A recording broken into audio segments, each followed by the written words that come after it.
表止めてに田中の蹴り。さすがにやっぱり田中はベテランですね。はい。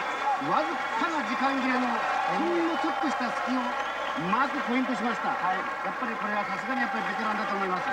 田中の逆襲ですね。逆襲です。はい。鮮やかでした。これで田中選手世界選手権見事2連勝です。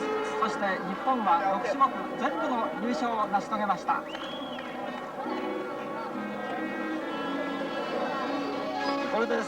You've just become the world champion for the second straight time. How do you feel? All I can say is I feel really happy. Mainly because all the competitors I fought against were all really big.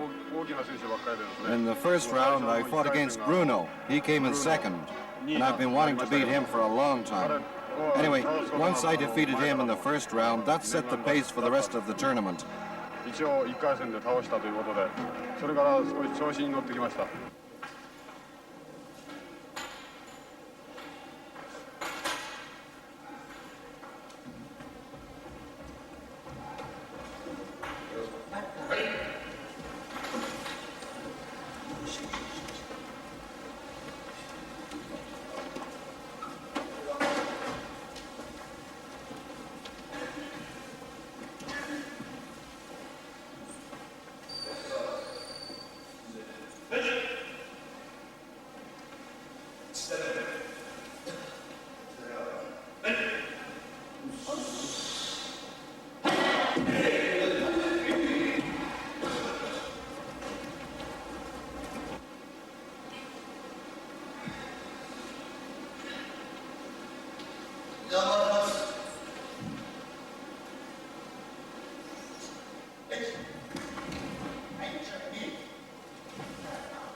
It's early September, and the All-Japan Karate Championships are close at hand. At the main dojo of the Japan Karate Association, those of the instructors class intending to participate in the meet have gathered here, time and strength permitting, from all parts of Japan. In order to put the last finishing touches on their ever-continuous tests, they're devoting themselves to daily training sessions.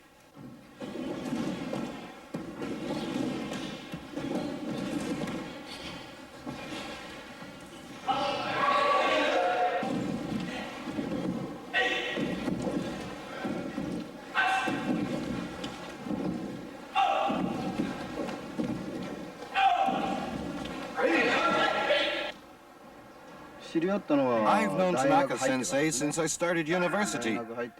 I met him first when I entered the karate club of the Veterinary Medicine School of Nihon University. Once a week he'd come to teach us, and that's how I got to know him. It was in my very first year of university.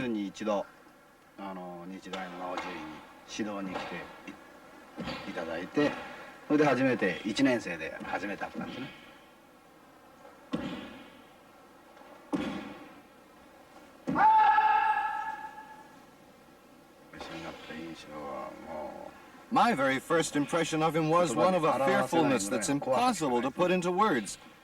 It wasn't in the way he spoke or in his expression, but instead was a fearfulness that came forth from within his whole being, even from far away.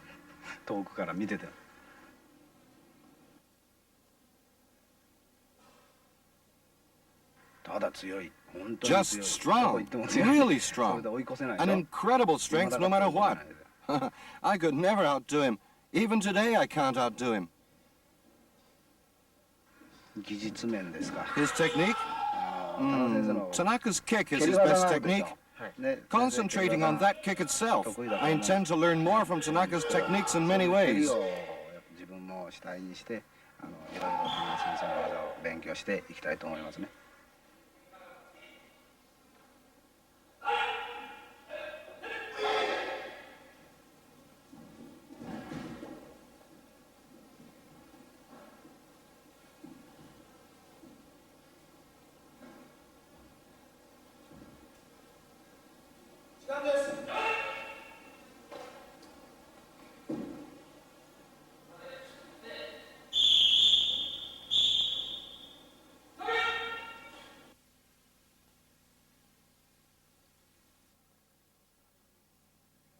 Masahiko Tanaka will not be taking part as a competitor in this meet, but the zeal with which he follows the kumite is still one which exceeds that of the younger competitors.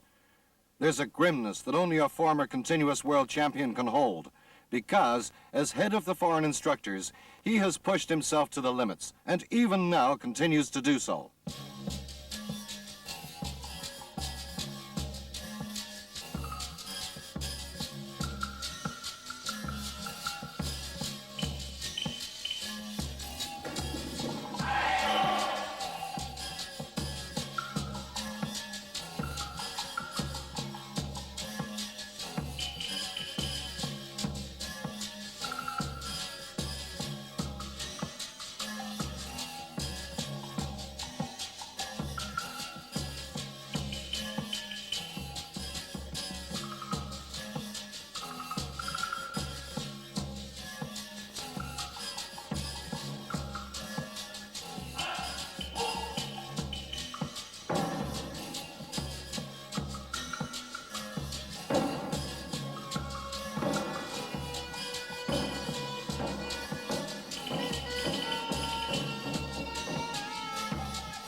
The 23rd and 24th of September.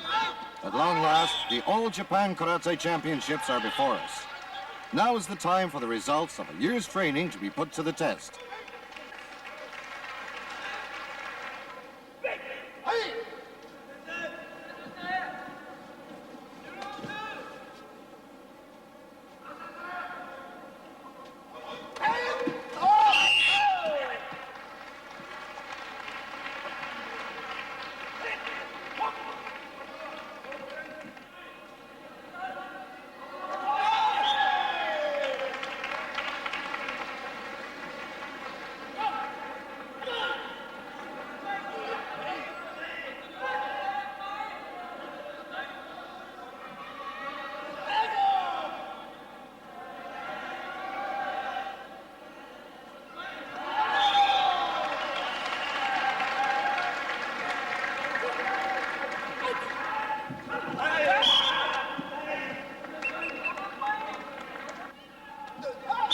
Kumite and waza matches, both individual and group, are to take place at the championships.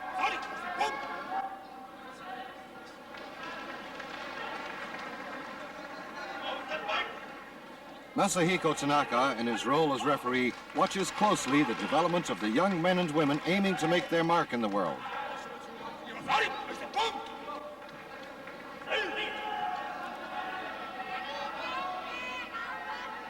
In kumite matches, the Sundame rule is held, but shattering forces are brought to such extremes that injuries occur one after the other.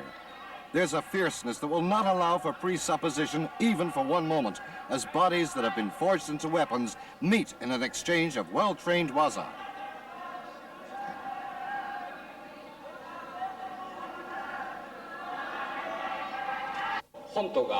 I'd read about him in magazines, and a lot of my seniors trained at JKA, so I'd heard a lot about him from them as well. And the first time I met him was when I graduated from Takushoku University. That year, we'd had quite a few victories, and I met him at a celebration party. Tanaka Sensei 来られていただきまして、その時初めてお会いしたのが初めて。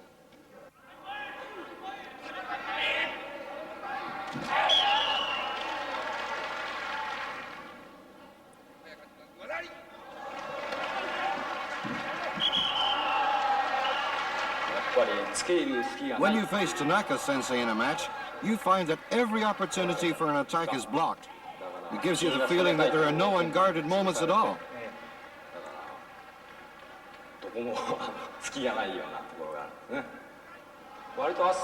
He's quite open and frank. Seems very down to earth.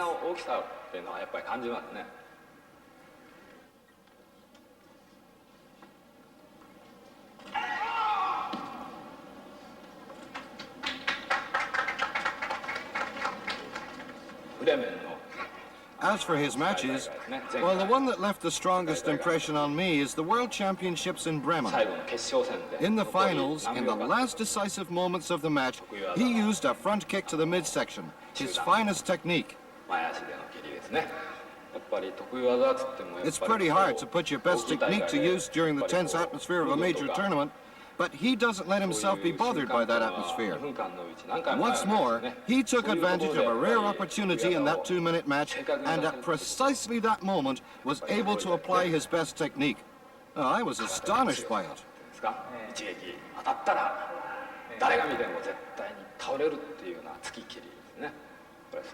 His karate's strong. He's got strikes and kicks that are powerful enough to knock down anyone with a single blow. I'd like to have just a fraction of the strength that he's got.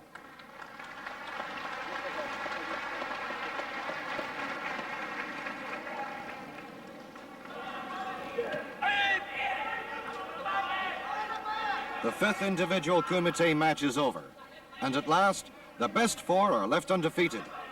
Drawing to the conclusion of the championships, only the final 3 matches, the semi-finals, remain.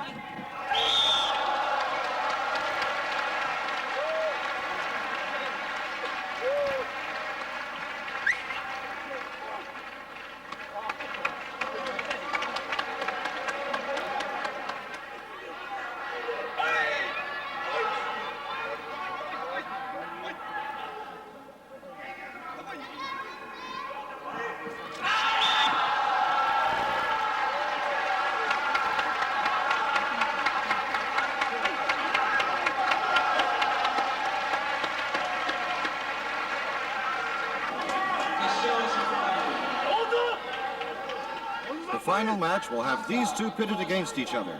The up-and-coming Tomio Imamura and Hideo Yamamoto, who, because of the explosive power his small stature contains, is known as the Pocket Atom.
In 1973, by winning the championship at the International Karate Championships in Kyushu, a major turning point took place in Masahiko Tanaka's karate career. You're the strongest there is now. Do you understand just what that means? With these words, his seniors advised him. He made the decision to quit his job and devote himself to winning in karate. His aim was for sure and certain victory. With this turning point, he left the days of wildly rushing, extravagant matches behind him. In the last part of the match, by thoroughly reading the opponent's movements, it's possible, in the last 30 seconds, to summon up total concentration of spirit in order to find that unguarded moment and complete the perfect waza. The amount of power is far too great to let loose in a match. Holding back the too dangerous roundhouse kick to the face, a powerful roundhouse kick to the midsection is let loose.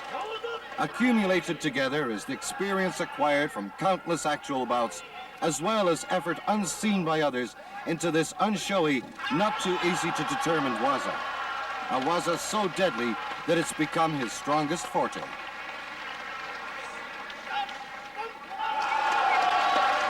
In 1974, he gained his first victory in the 17th All Japan Karate Championships.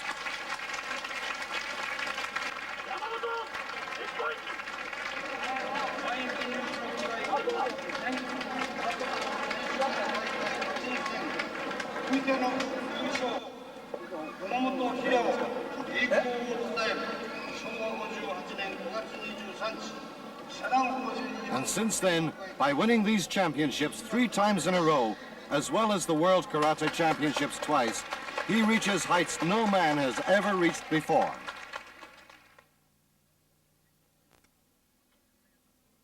Let's hear some explanations of the basis of the deadly waza that has shaken the world. First, from the great master Masatoshi Nakayama.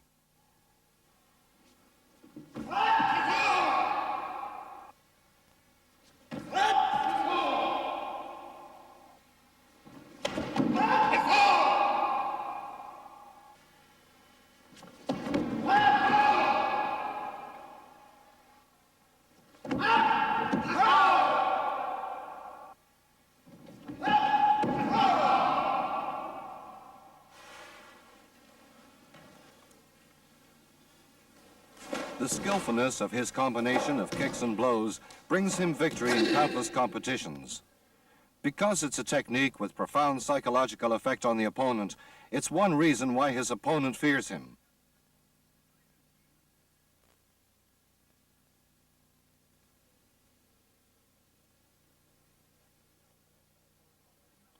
In particular, when it comes to foreign karateka, an attack from below is very threatening.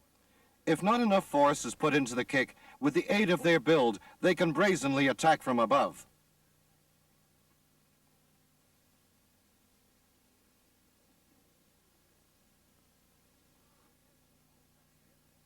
A quick kick and blow combination renders useless the unnecessary force expelled by the opponent.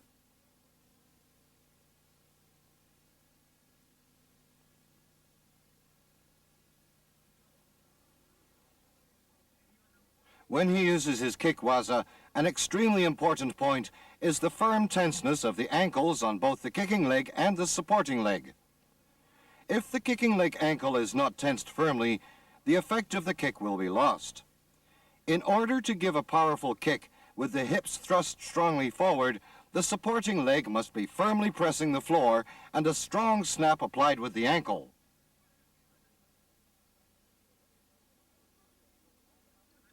The way Masahiko Tanaka uses his ankles is truly wonderful.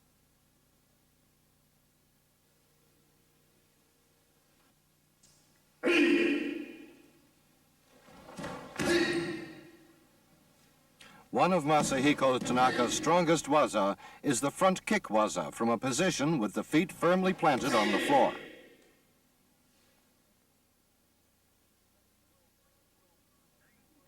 In the second World Karate Championships, he was able to gain a beautiful victory using this waza when he fought against Yugoslavia's talented Yorga. One of the key points is the way he changes step at the same time the hips are shifted, or, in other words, the shifting of the hips leading to a change in step.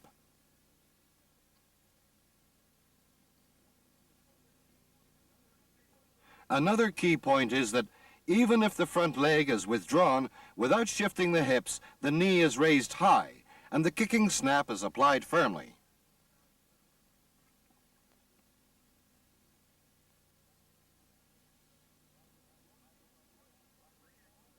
By withdrawing the front leg, the opponent's attacking ma'ai is thrown off.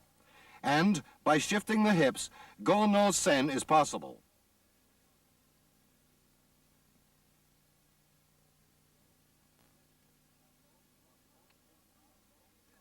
A blow brought around immediately after the kick dismantles the opponent's offense. Put another way, it becomes possible to make a strike at a deadly angle.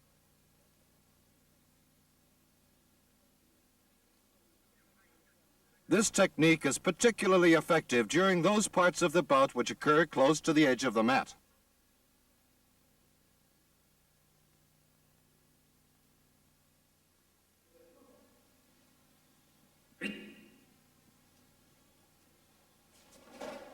Masahiko Tanaka's strongest waza is this Mai Kazami Geri with the front leg.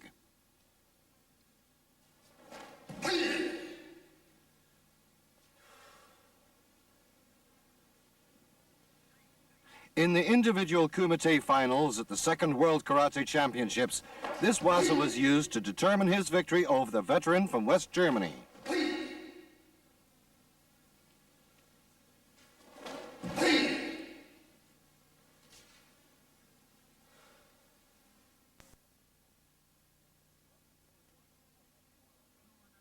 One important point about this waza is that when kicking, the hips are not pulled in.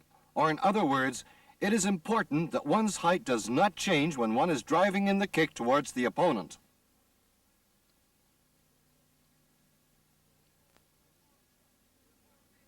Therefore, it is necessary to bring the knee up high and close to the chest. If the knee is not brought up high enough, the essential snap to the kick is lost. The kick becomes weak, and its line of attack is poorly made.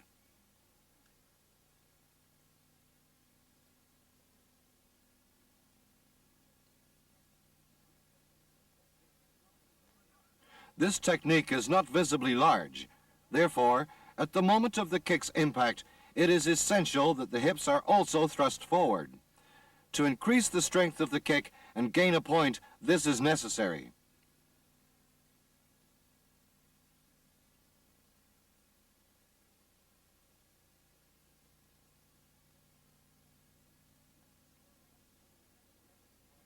Next, let's get an explanation of the waza from Masahiko Tanaka himself by watching a training session.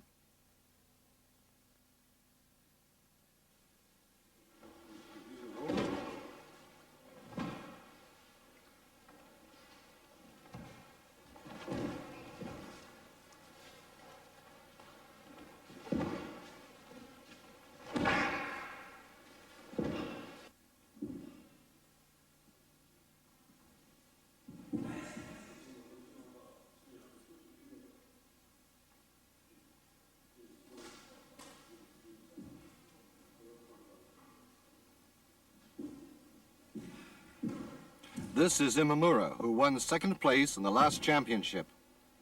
Now, what he must do is, with an attack from a low position as his purpose, practice in finding that brief, unguarded moment which occurs when the opponent is changing position.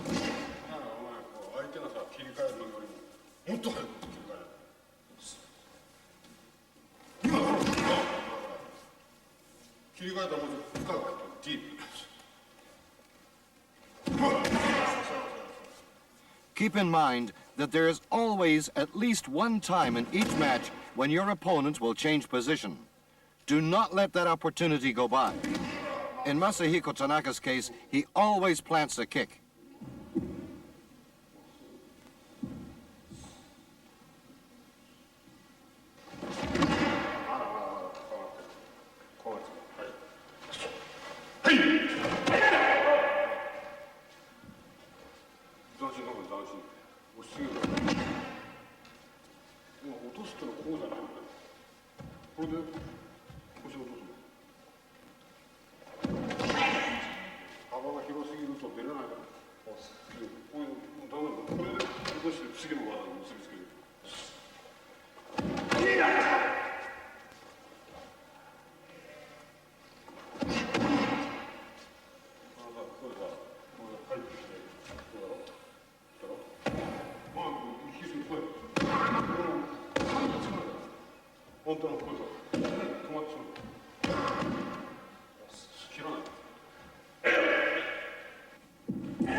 Now, let's look closely at one aspect of this deadly waza Masahiko Tanaka's strongest forte. This is the front leg roundhouse kick achieved while constantly changing position.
Before your opponent has even finished his kick, the movements in preparation for your kick must be completed.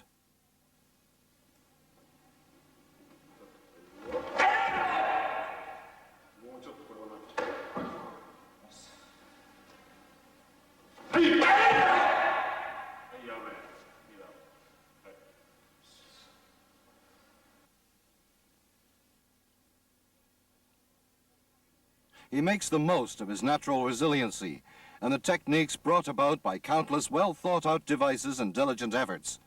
Even today, his talents never seem to weaken. What sort of a man is this, who, as an active karateka or as an international instructor, has literally devoted himself, body and soul, to karate? Let's hear what those who've known him from his brown belt days, his major opponent Ida, and the chief instructors at JKA's main branch have to say about Masahiko Tanaka, the karateka. Tanaka Senpai's first victory was in July 1973 at the World Karate Championships held in honor of the 50th anniversary of Funakoshi Sensei in Kyushu. Tanaka was 31 or 32 at the time, I think. 初優勝だと思うんです。ですから年にすると31にの時だと思います。またその時決勝戦が僕と I fought against him in the finals, so I remember it very well. I remember that the match was extended, then extended again, and I was defeated in a sudden draw. 負けたんですが、あの後その試合の後ですね。 Even to this day, I can recall everything. With a slight tear in his eye, Tanaka Sensei said to me, "Ida, it's my first win, you know." I can still remember him saying that. Every match must be won, he'd say. And true to those words, he was never defeated.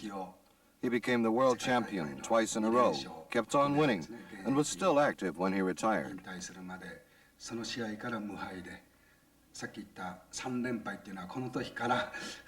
After his first victory at Kyushu, I fought against him for 3 consecutive years, and 3 times I was defeated. Of those, 2 were final matches, and each time I lost at a critical moment.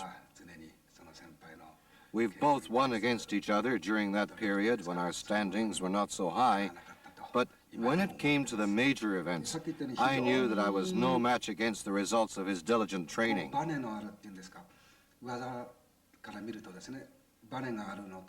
Tanaka Senpai possesses that all-important spring in his movements. What's more, he absolutely hates the thought of losing. Naturally, in karate, no one likes the thought of losing, but his is an incredibly strong willpower. Which is why, from the way he carries himself in matches and the way he trains himself, you can see that rather than from the aspect of physical skill, He's fighting with his whole mental being.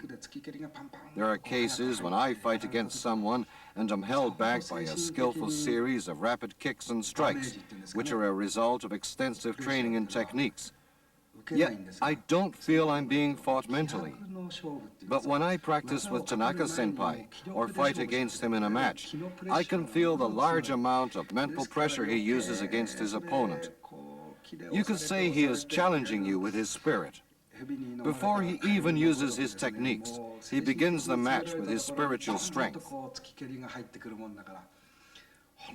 This mental pressure is unbelievably powerful. Something from within him keeps you back, pushing, pushing. Just like a frog becomes mesmerized by a snake. And just when you've been driven into a mental corner, the kicks and blows start coming at you, and you know you're in for it.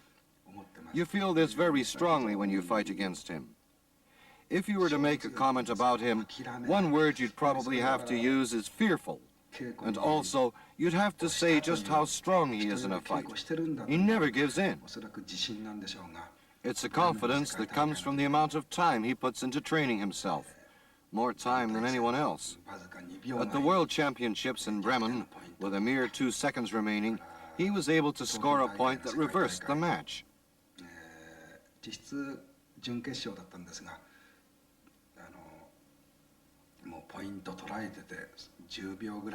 And during their finals at the World Championships in Tokyo, he lost a point to his opponent, but in the last 10 seconds was able to even it up and won in the extended time.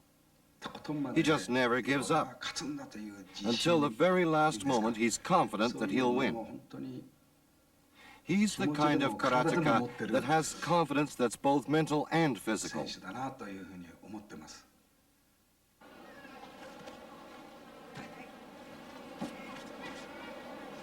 As head of the international division, Masahiko Tanaka is an instructor in foreign countries.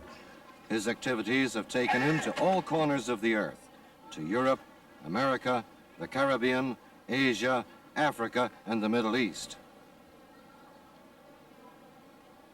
The responsibilities that go with this job are enormous, for there is a heavy obligation to the karate of the future. Now let's hear from the foreign karateka and other instructors about their impressions of Masahiko Tanaka as an instructor.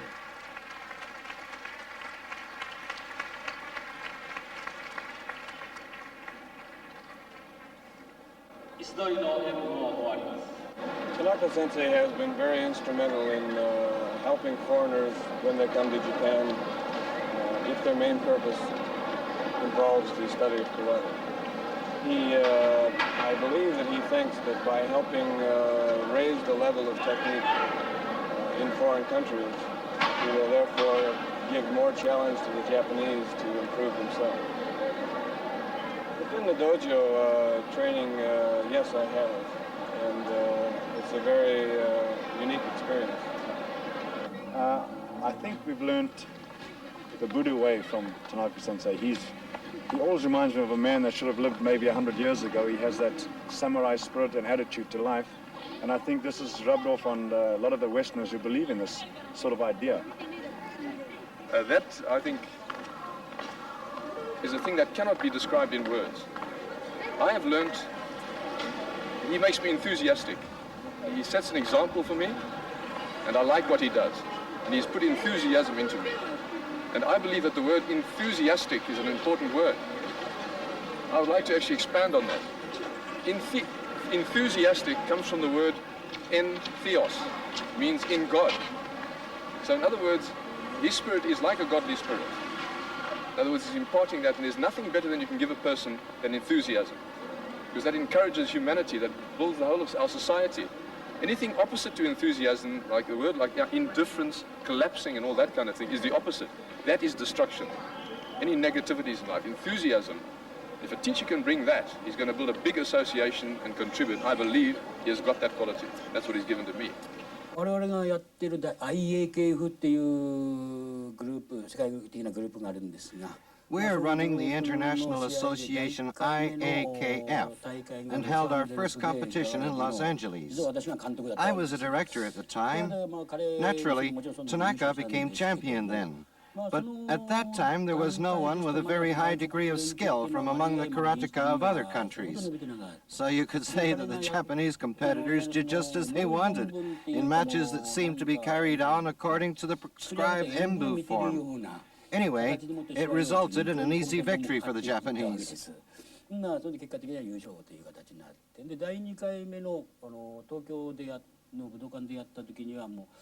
This definitely was not the case, however, at the second World Championships held at the Budokan in Tokyo. This time, the international competitors came well prepared, and the tournament was quite a challenge, especially in the finals, where it was a seesaw match all the way, with points being scored and then lost, and scored, lost over and over again, in a fight that had the competitors pushing themselves as far as humans can possibly go. Well, that was my impression that day.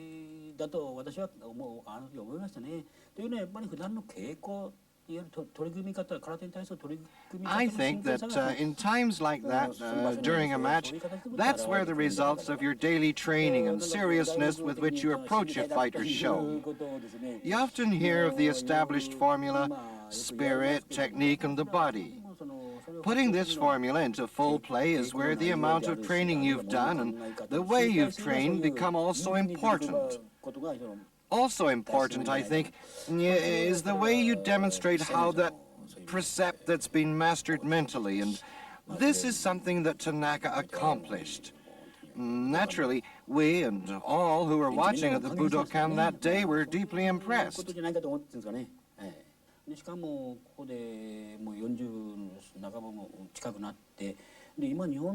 And now, here he is in his mid-40s, and he can still move that way. He still has those movements. He's someone who's surpassed the limits usually set down by age.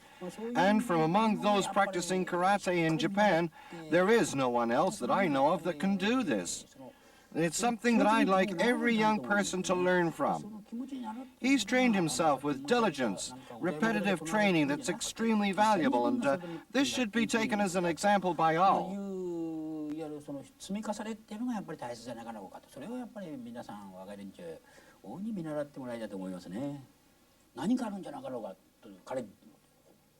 It's not just the passion he feels for karate, and it goes beyond fine techniques.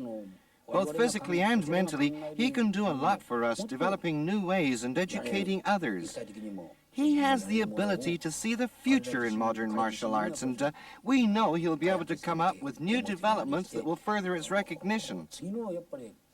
He's shown us and those under him that even when you're in your 40s or 50s, it is possible to keep on practicing karate and never lose your skills. そういうものを今度は後輩に、ね、今度は40になっても50になってもできる体でやっていけるんだと、技が落ちないんだと、いうようなものをやっぱり彼自身が。He himself has taken the initiative in showing us this, and for that we are grateful.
Karate, as perfected by Masahiko Tanaka, goes beyond the barriers usually accompanied by age.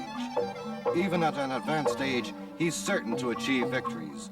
He's a man proud to be a karateka, and one confident enough to be victorious over other champions if he should enter future tournaments. Lastly, let's watch him take on 4 times the difficulty as he challenges 4 young opponents at once. The great master Masatoshi Nakayama points out the highlights of this match. First, the waza's total kick and thrust technique was determined from the start by the position the hips were in when the starting stance was taken. Keeping the body level at all times, the position of the hips when thrusting forward makes it possible to apply kicks and blows freely, easily executed whether to the front or rear. Furthermore, the supporting leg is firmly positioned on the floor. It's a rather impossible position to assume when considered from a psychological viewpoint. Second, the combination of blows and kicks are magnificent. Third, the center of gravity is kept low and stable. In particular, during Mai Kizami Geri, while lowering the hips, he raises the knee up high and close.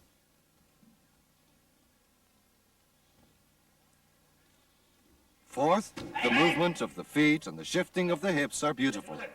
Fifth, we must watch closely the way he depreciates his opponent's waza.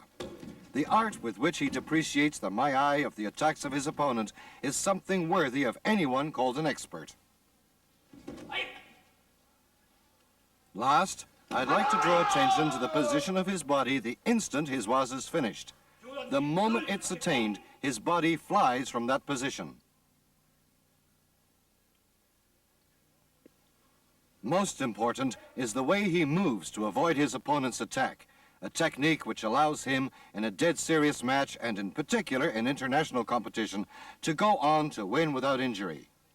Exposing one's body to unnecessary danger is one of the gravest points in a match. Right here, one can see the severity required to gain a certain victory.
Karate-do is lifetime Budo through training based on 3 principles: basic form, kata, and kumite, by which obstacles, both tangible and intangible, are overcome, with the ultimate goal being discipline of the mind and body.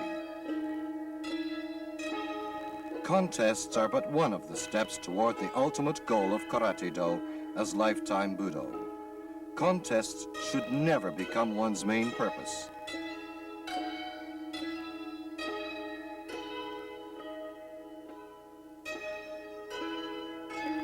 Kata, separate from kumite, is but an empty frame. One cannot hope for the active, brilliant movements characteristic of Karate-do from kumite without kata. And kime, the essence of waza, cannot possibly be achieved.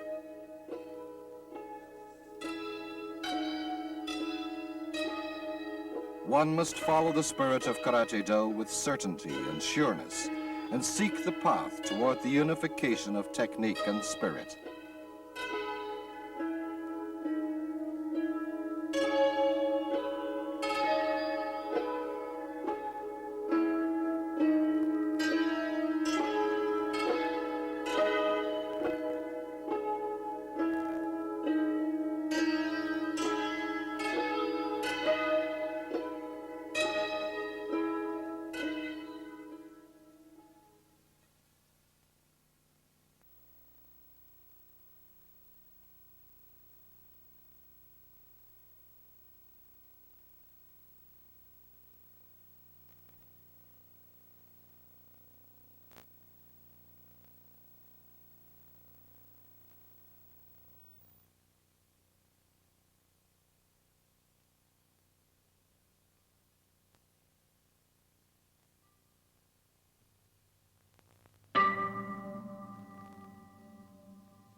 With kicking techniques, it's possible to execute decisive techniques even when at a large distance from your opponent. Moreover, since the progression of the technique is from down to up, you can take advantage of the opponent's blind spot to attack him. On the other hand, since you are standing on one leg when kicking, you tend to lose your balance and are slow to react to his attack, which creates openings.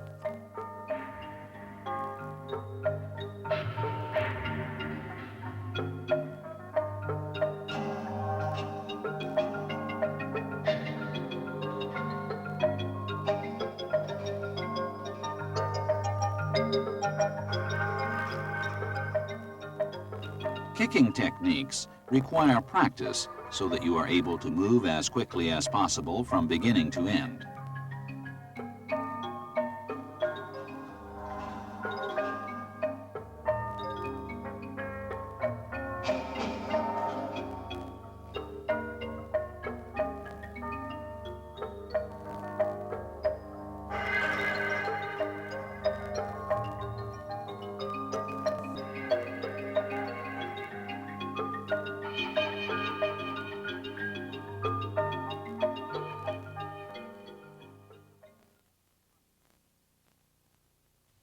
Front kick.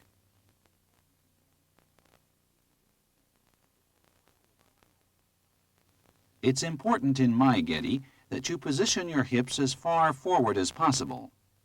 From the proper posture leaning forward, you bend your knee quickly.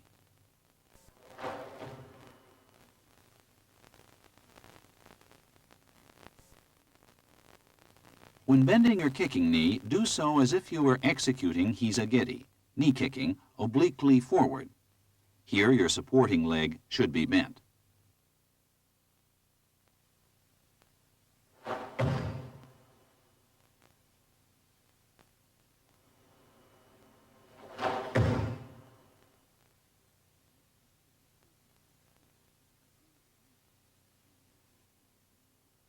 You stretch the supporting leg forward as you bend your knee, and using the power generated, you thrust your hips forward. Your upper body should not lean backward over the ankle of your supporting leg.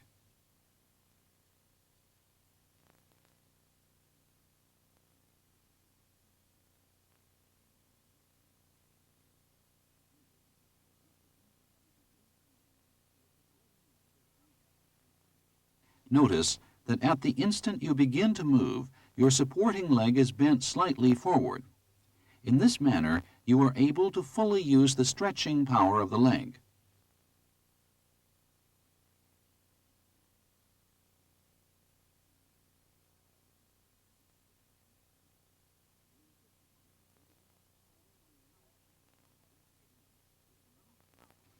When kicking, you develop power in your lower abdomen, and then, with the knee joint as your fulcrum, you move as if kicking off the lower part of your leg.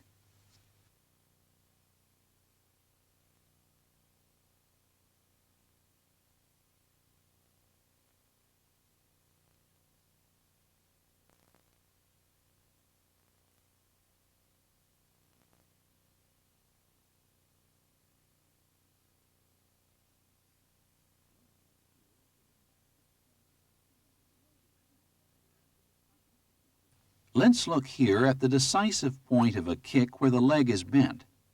You execute the kick, producing instantaneous impact without changing the position of your knee.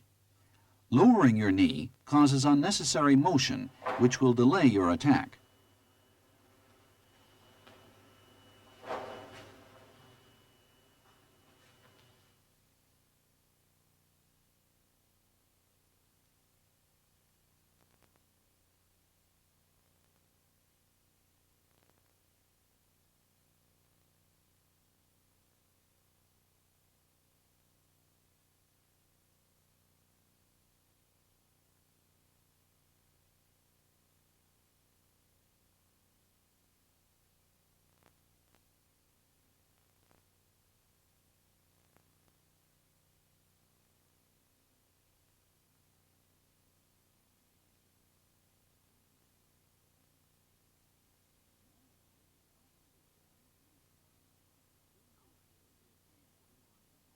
Now let's look at the change of line of Maegeri.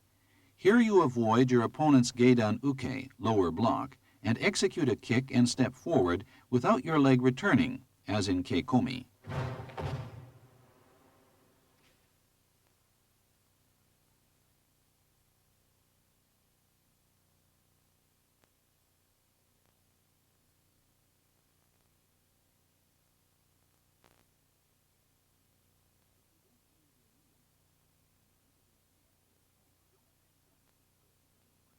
If you don't bend your knee enough, it's likely to be caught by your opponent. Thus, it's important to bend your knee fully.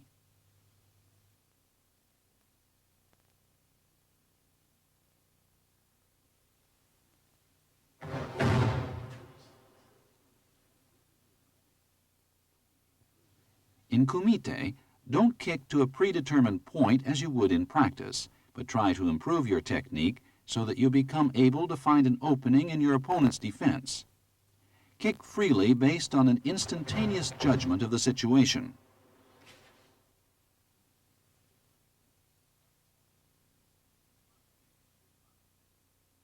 Front kick with front leg.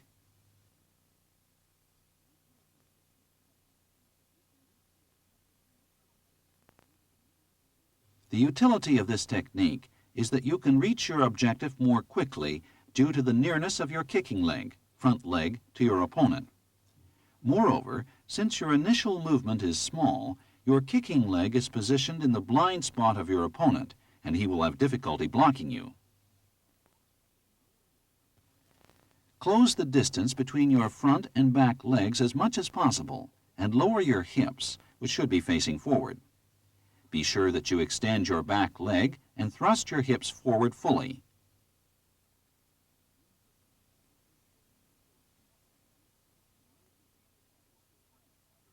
When kicking, it's important that your front arm be placed toward the upper body of your opponent. Position your supporting leg firmly and shift your center of gravity forward. The last part of the kick is executed in the same manner as in Maegiri.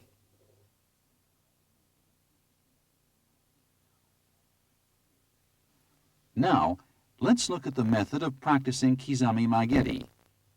First, just the kick. Next, you add Jodanzuki, upper punching, to the kick.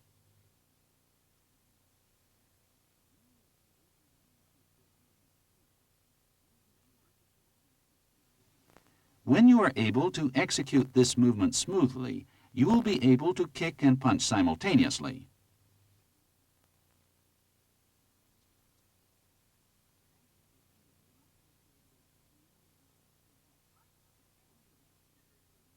Practice repeatedly, making sure you expand and contract your body, extend your back leg, and thrust your hips forward while paying attention to your hand position.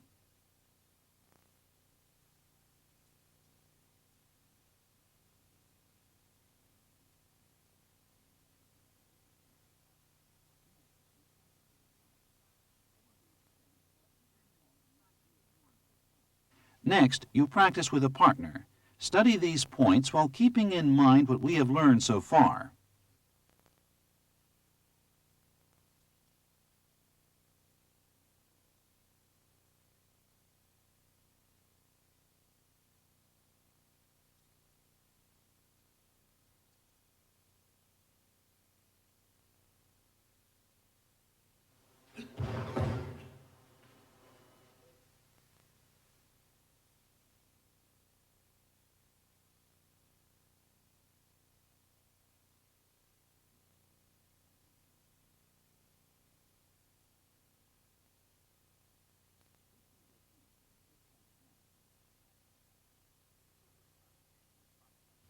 Switch over front kick with front leg.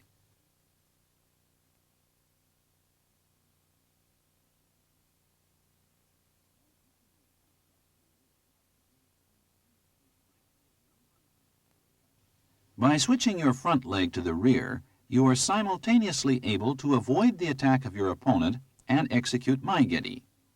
This technique is effective when you draw out his attack by closing the distance in order to make him commit himself fully.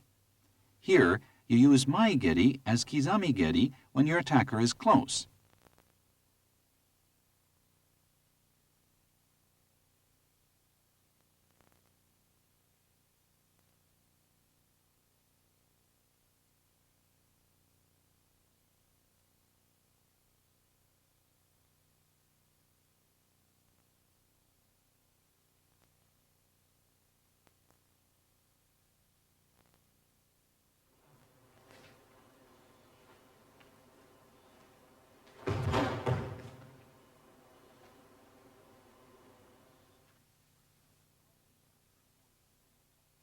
The instant your opponent moves, you withdraw your front leg while your back leg comes forward.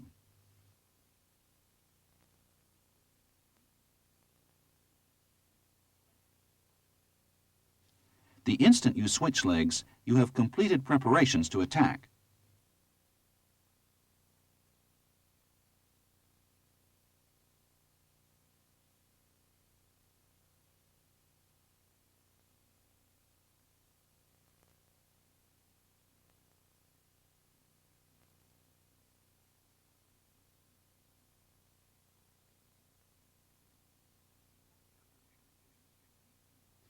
After executing the technique, it's important to immediately move away from your opponent and remain in an alert state, zanshin.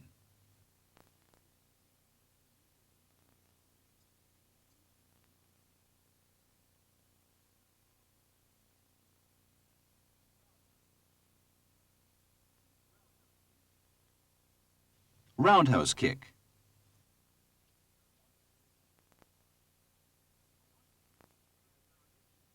Mawashi geri is a variation of mai geri and is a comparatively new technique.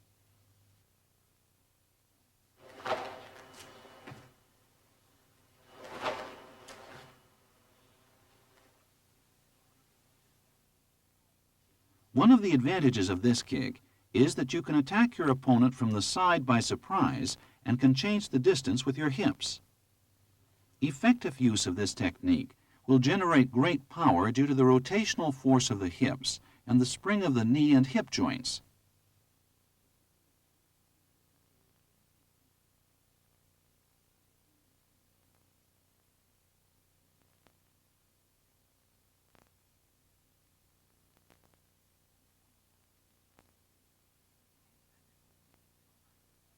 In actual kumite practice, you bend your knee as if to strike your opponent with the top of your knee. This protects you from being attacked by your opponent.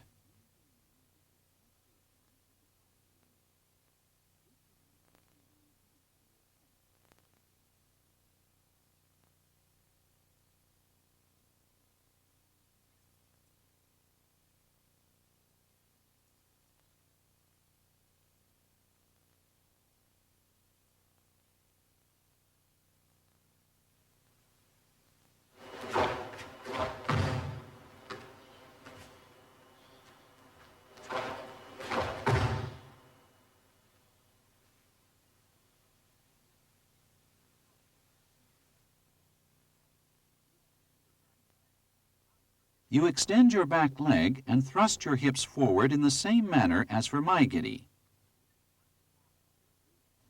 You should plant the bottom of your pivot foot as though it were stuck to the floor and never raise it. Shift your center of gravity forward off of your pivoting leg. Don't forget to bend your pivot leg and be sure not to open your body too much.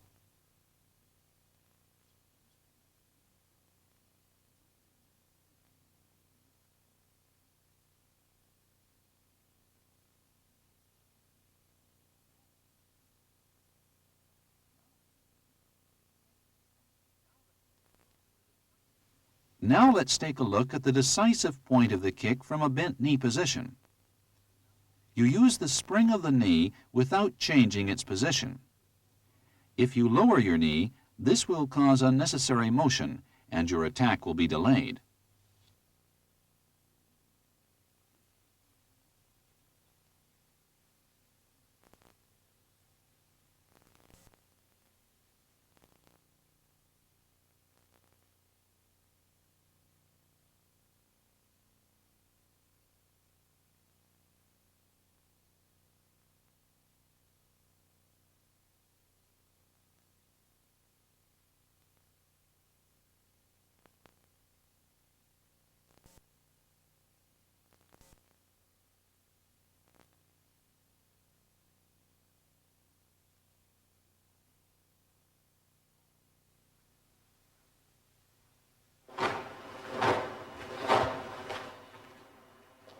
Execute 3 consecutive movements, that is, a front kick, roundhouse kick, and rear roundhouse kick. The purpose of this practice is to learn to allocate power properly in order to make a smooth transition from one technique to another, and also to train the pivoting foot to develop a sense of balance.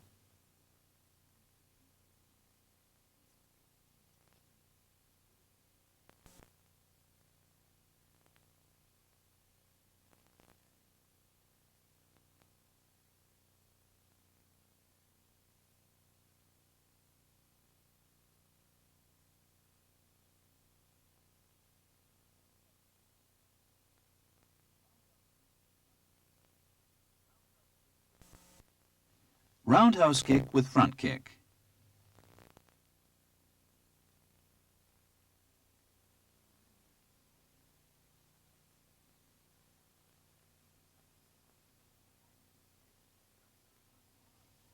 Taking a gyaku gamae, opposite stance, you draw out your opponent's attack and then, switching your legs, you execute a counterattack, being sure to be far enough away so that he can't attack.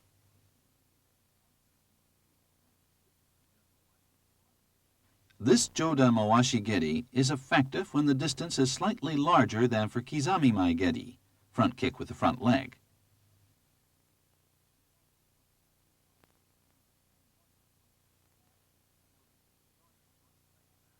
Notice that you draw your front leg back an additional foot's length more than for Kizami Mai Geri.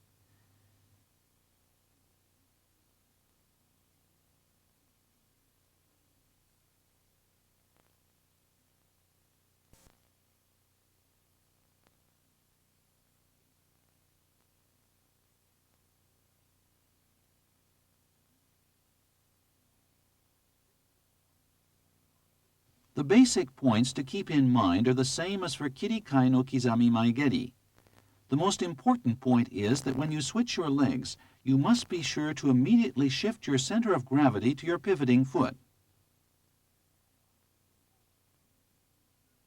When switching legs, be careful not to lean backwards or move your center of gravity over your heel.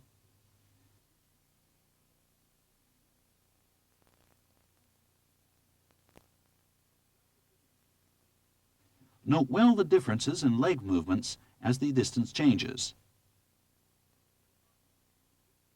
This is true not only for this technique, but for techniques in general, and we hope that this videotape will teach you to prepare yourself for a counterattack immediately after kicking, and to assume an attacking stance.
Upper roundhouse kick from front kick feint.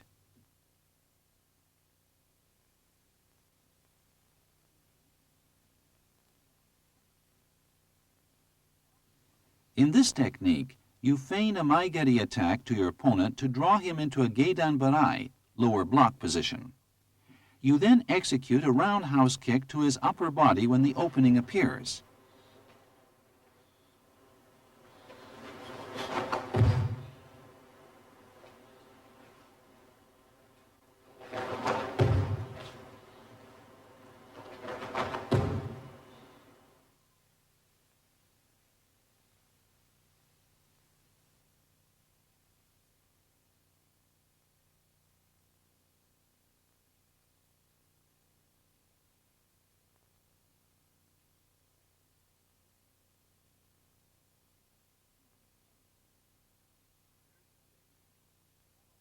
There are two ways of feinting.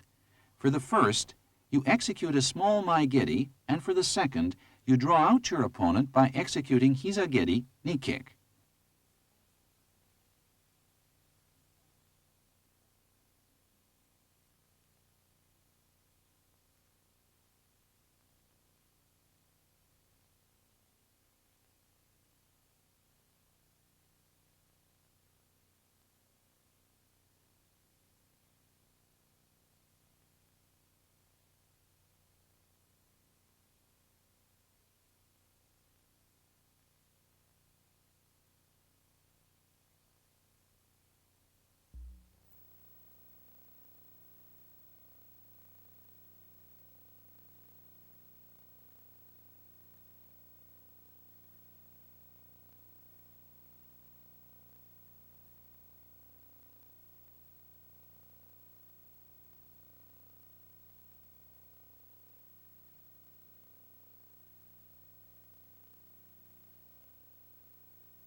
The important point is that you must completely draw out your opponent with your feint.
When you change your technique from a front kick to a roundhouse kick, it's important to execute the kick naturally, without pulling or lowering your knee.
slipping in short roundhouse kick.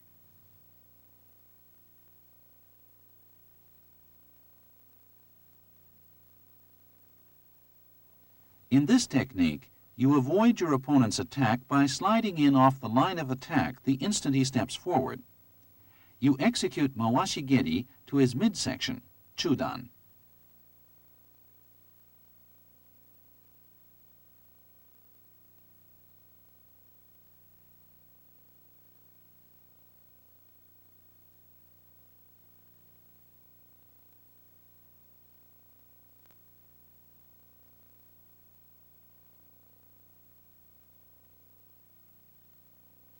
You adjust the distance by stepping with your supporting leg. The instant you slide into the side of your opponent with your front leg as your support, you execute a kick.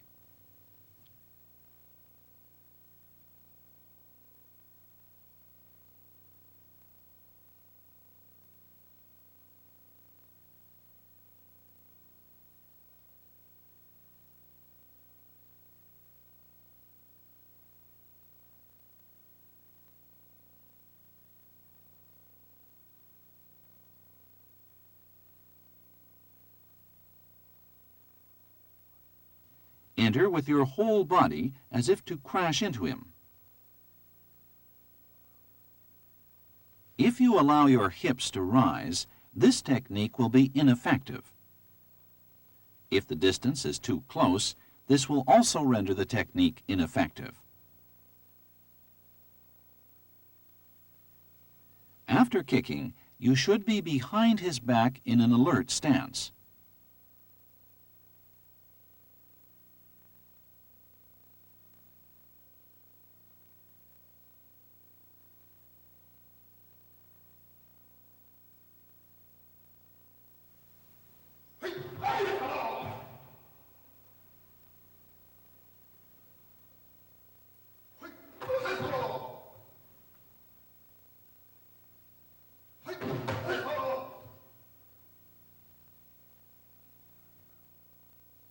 Inside roundhouse kick, instep.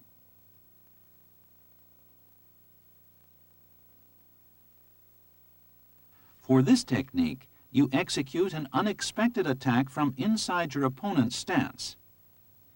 Now let's look at a situation where you are in close to your opponent. You execute a kick using your instep.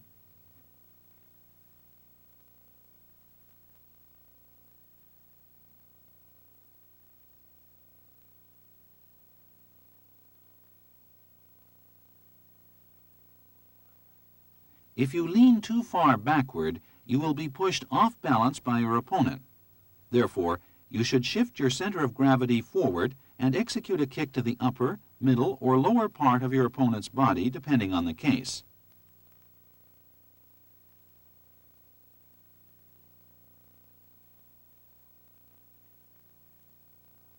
Next, let's see how this technique is used in each situation.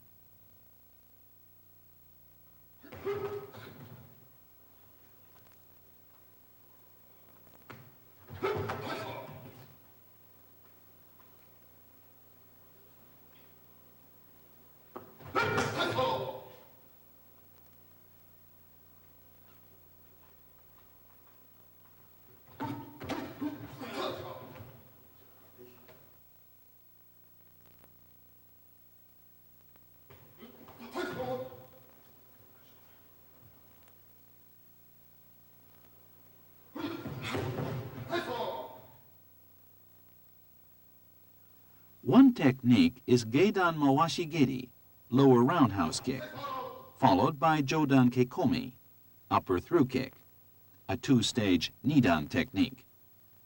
Also, although not shown here, there is Geidan Urama Washigeri, lower inside roundhouse kick, followed by the Jodan Ski upper punch attack, which is very effective in kumite.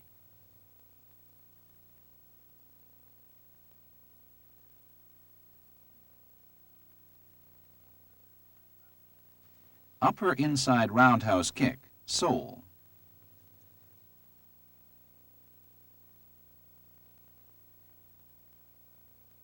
Next, Let's study the case where the sole is used. While avoiding your opponent's attack, you execute a kick to the back of his head or back while looking over your shoulder.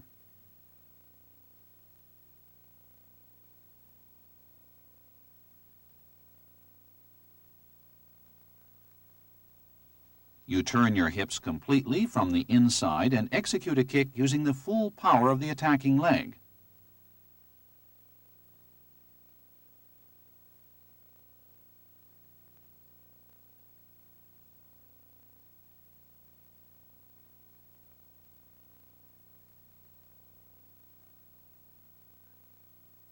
You then pull your kicking leg back with the feeling you are hitting your sole against the inside of your thigh.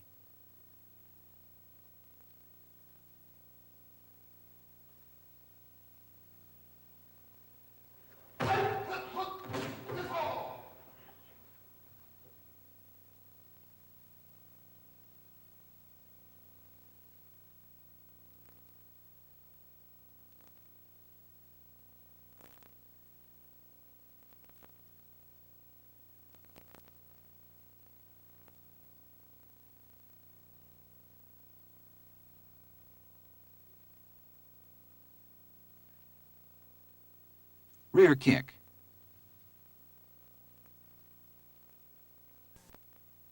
This is an attacking technique executed with your back to your opponent.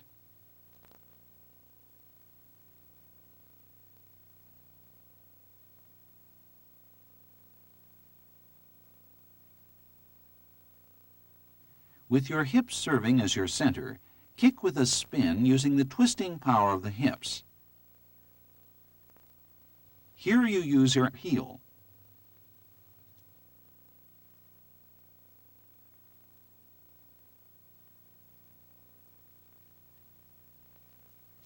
Make sure that the toes of your kicking leg are pointing downward toward the floor.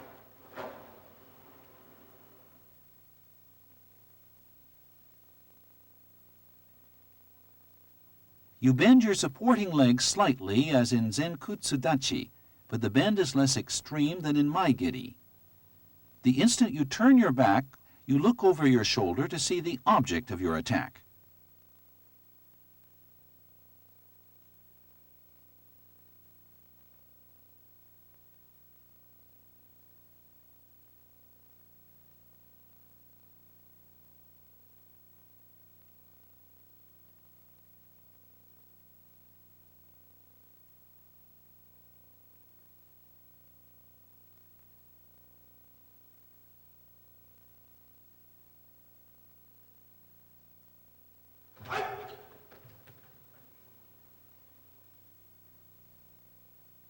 Here at the moment of kicking, you visually confirm your target.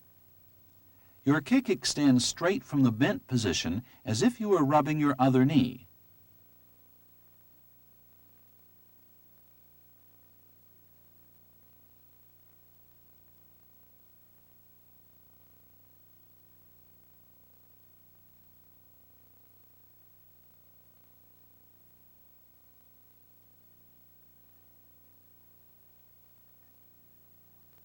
When attacking the middle part of your opponent's body, make every effort to keep your upper body parallel to the floor.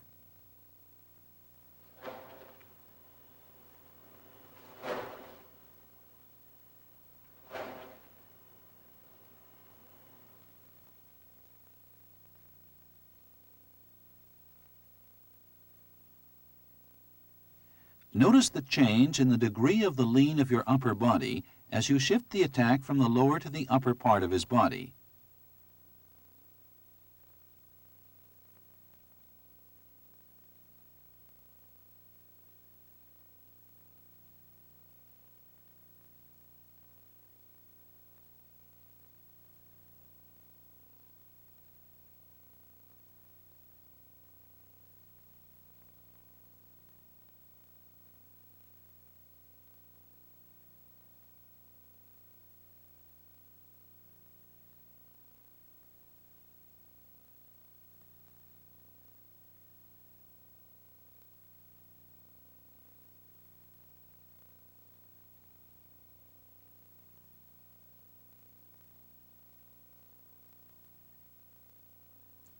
Next, let's look at how the leg movement differs in an actual fighting situation depending on the distance.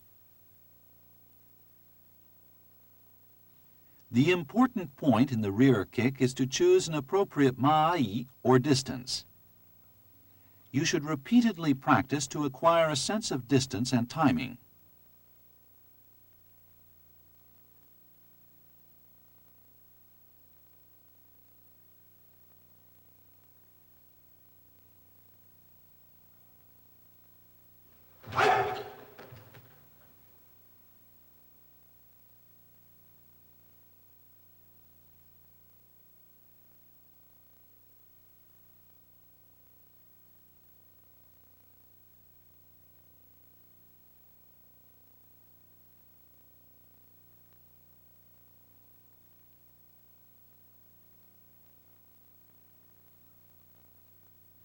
Here is a look at the rear kick while avoiding the kizamizuki, jab. Try to imitate the leg movements presented here.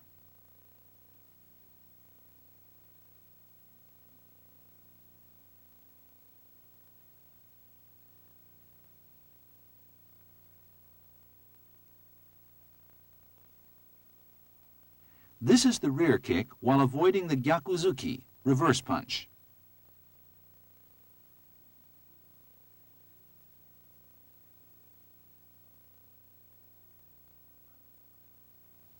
While driving your opponent back with uraken, punch with the back of the hand, you execute a rear kick.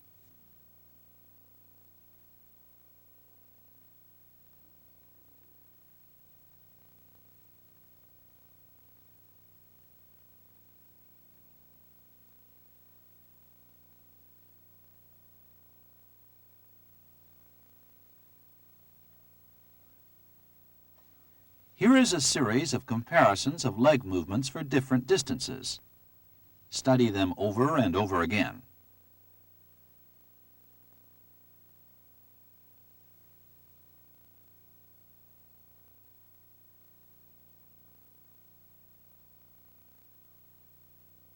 Freestyle kumite.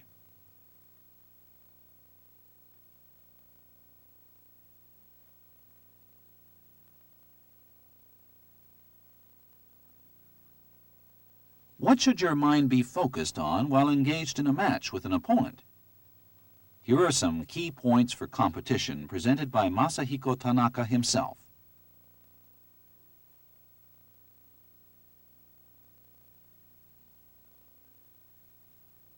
Here the distance is slightly closer than in a normal match. By intentionally letting him execute techniques, you accustom yourself to his attacks and wait for the moment to launch a decisive technique of your own.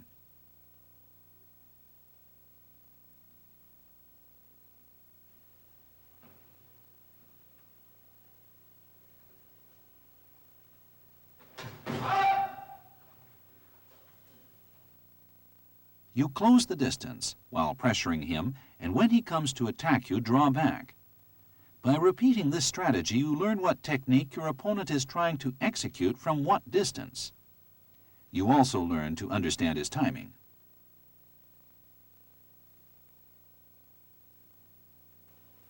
If you keep drawing back without pressuring him in order to preserve a safe distance, on the contrary, this will make it easier for him to attack you. When you withdraw, instead of moving back a little, you should draw back far enough so that he can't reach you. Don't forget to remain alert at that time.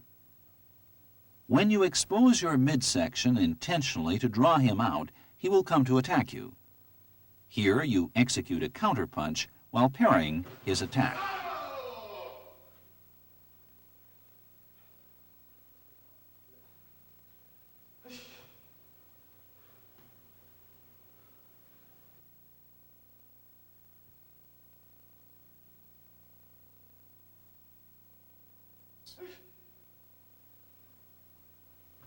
Continue to apply pressure until he is forced to change his stance.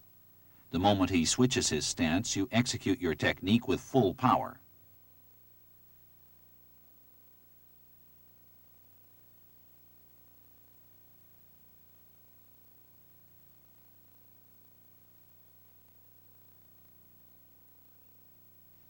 Here you are shaking your wrist.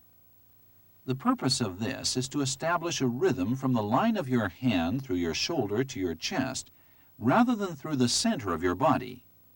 In this case, you pick up your opponent's rhythm by using your relaxed fingertips.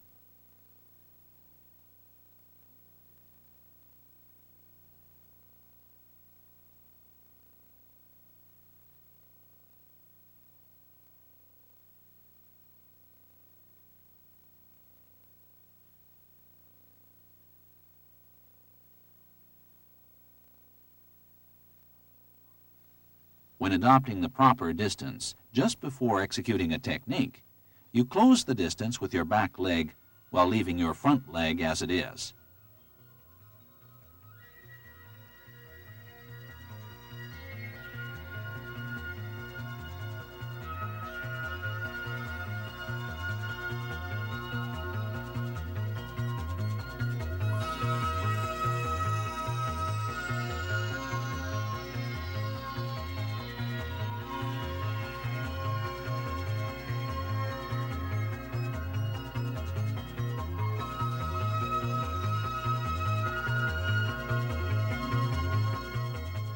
Masahiko Tanaka accomplished the feat of winning the All Japan Karate Association Championship and the IAKF World Karate Championship in succession.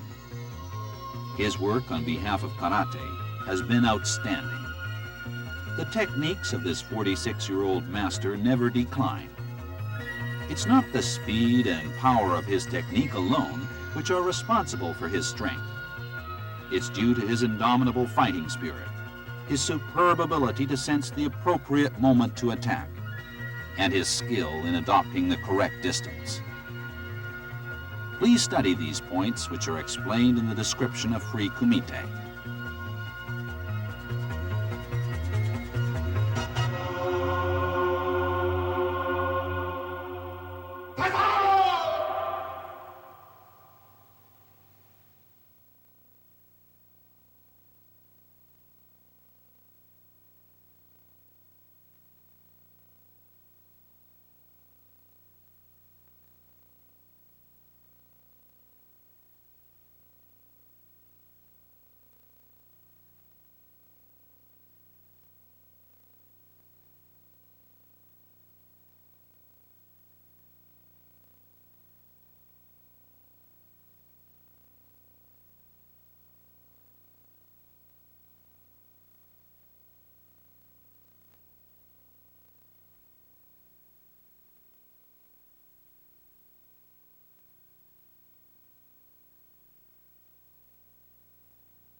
Unlike the legs, the hands can move in all directions, up and down, left and right, forward and backward. You can open or close your hand and use the back and palm of your hand. It's possible with the tips of the fingers of your hands to adjust the fighting rhythm, draw out an attack by your opponent, and to receive or parry his attack. However, if you open your elbow too much or are too tense, your punch won't follow the correct line and your power will be scattered. Thus, it's important to pay attention to these points. This is equally true for any situation where you must adjust the amount of power according to the timing of the situation. Upper body movement, and particularly hip movement, are essential in order to increase the effectiveness of hand movements.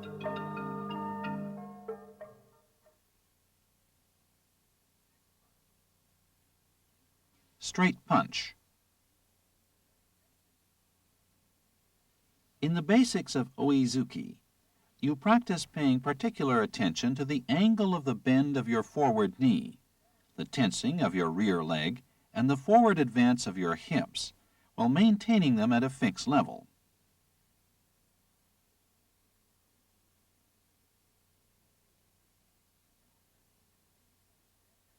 Since there is a tendency to extend your shoulder too far, position your hips squarely forward and keep your upper body straight. Make it a point to coordinate the movements of the legs, hips, and punching hand.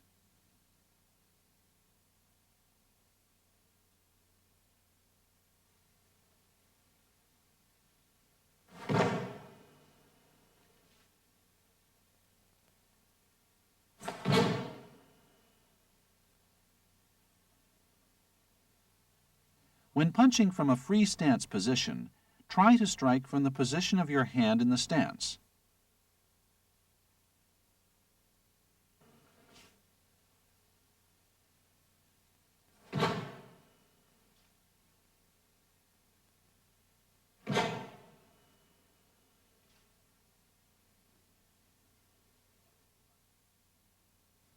Decisive punch.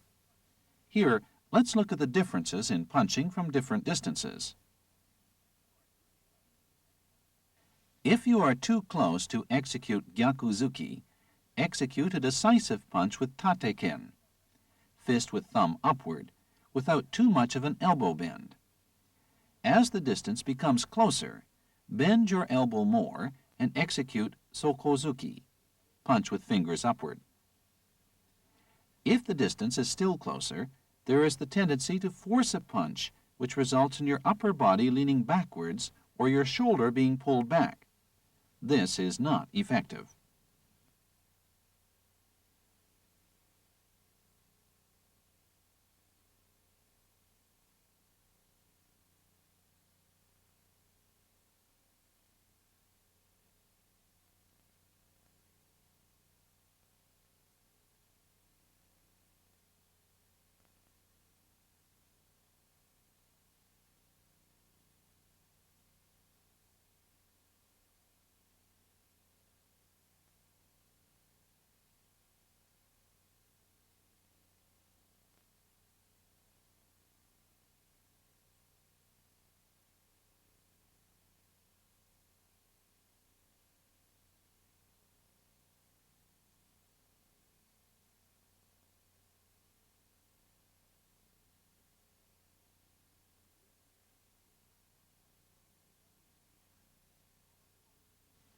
Be sure to use your hips fully, especially when executing a strong punch from a close distance.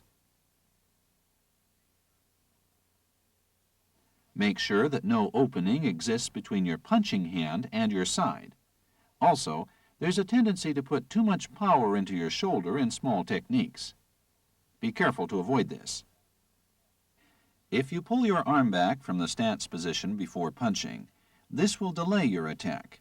Unlike the case of basics, in actual kumite, it's important that you execute punches without changing the position of your fist. If you withdraw your hand before punching, your attack will be delayed by the time required to draw back your hand.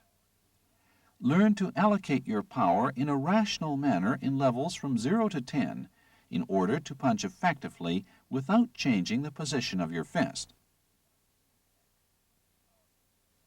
Make an effort to use the power produced by the rapid shifting of your weight as you step into punch.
variations of oizuki. Next, let's look at some variations of oizuki.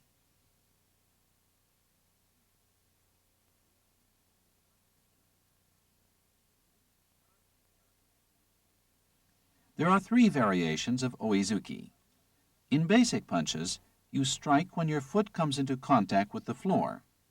In kumite, in many cases, you speed up or slow down the timing of your punch according to the situation, and this is more effective. Here, you punch ahead of your leg. In this case, you move your leg first to alter your timing and then execute a punch. Now let's do these at actual speed.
Here you punch first.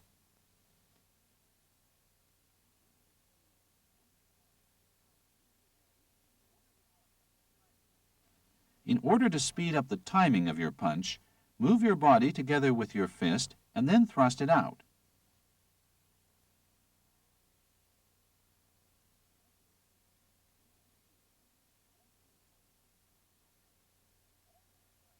With a feint, you alter your timing and then punch as your leg touches the floor.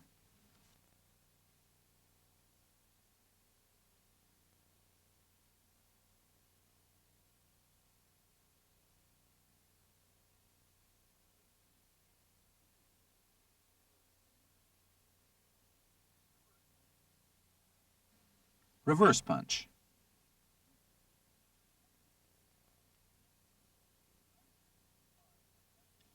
The points to keep in mind for gyakuzuki are the same as for oizuki.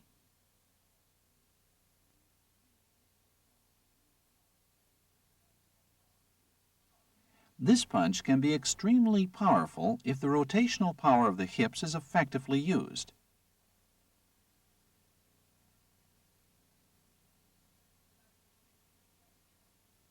Master the basics well in order to understand the relationship between the rotation of the hips and stretching of your rear leg.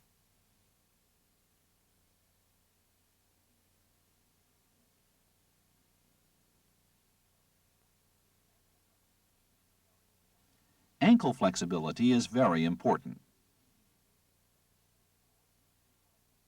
Position the toe of your rear leg toward the direction of the attack as much as possible. The important point here is not to raise the heel of your rear foot. Execute Gyakuzuki from the changed stance. Notice the difference in the attacking distance. Gyakuzuki from Zenkutsudachi, standing with the front leg bent. Next, Gyakuzuki from Kokutsudachi, standing with rear leg bent. Next, you close the distance between your legs and using the power generated by bending your rear leg, execute Gyakuzuki. First, place your weight on your rear foot and shift your weight as you punch. Imura Sensei will now demonstrate Gyakuzuki while advancing.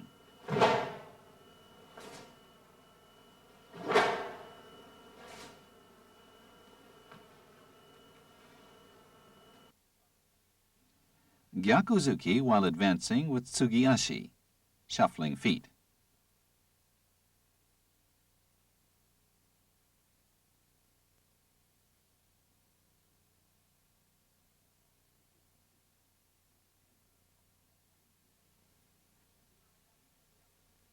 You pursue your opponent with Gyakuzuki, and then execute another Gyakuzuki.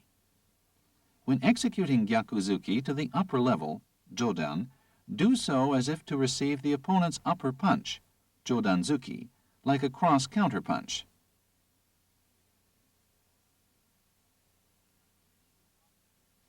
Since this technique is often used in kumite, try to learn it. Compare the differences in distances.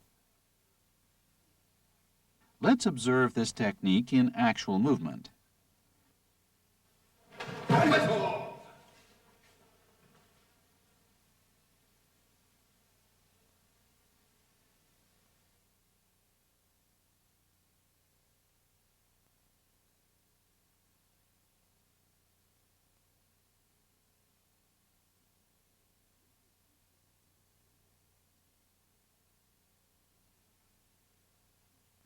This is Gyakuzuki with a feint. If you don't feint well, you will end up giving your opponent a sufficient mai to execute a counterattack as can be seen here. If you enter with no protection, you will be attacked at the initial contact.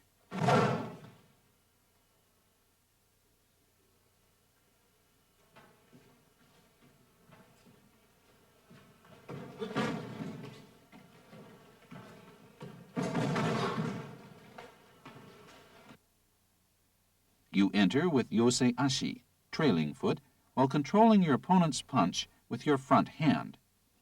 Notice that you adjust the distance with your rear leg.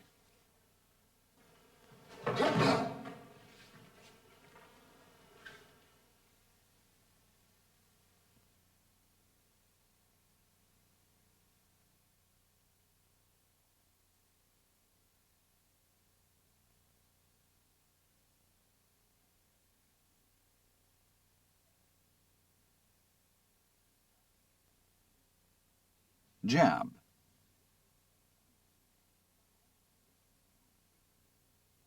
This is the most frequently used strike in kumite. When drawing your rear leg forward to pursue your opponent, do so as if you were shifting your upper body to the position of your front hand. It's important to aim squarely at your target with the top of the fist of your front hand. By fully twisting your arm at the decisive instant, you can increase the power of a technique executed from a short range.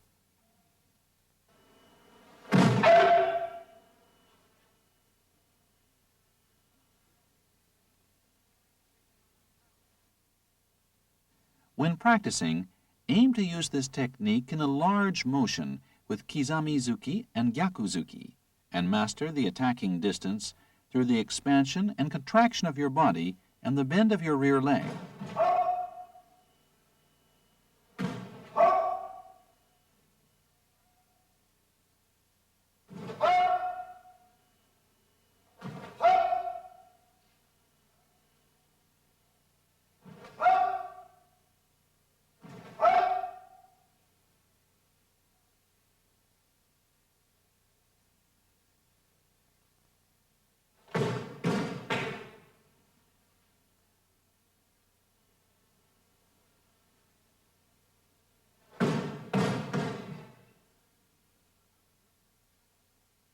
When practicing Kizami Gyakuzuki, be sure that your Kizami-zuki is not too short.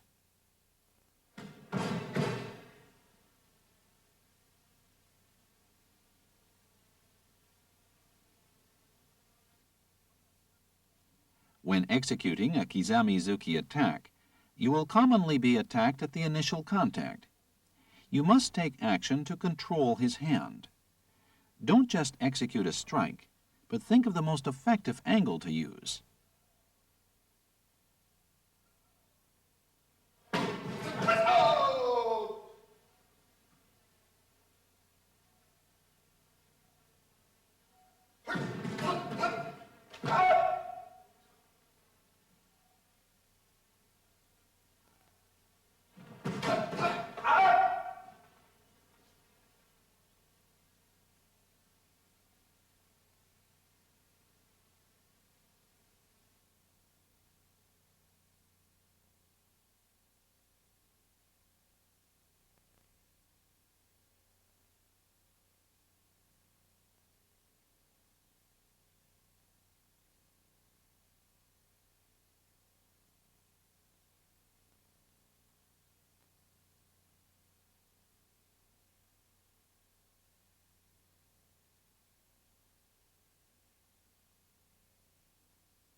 You strike into your opponent's fist.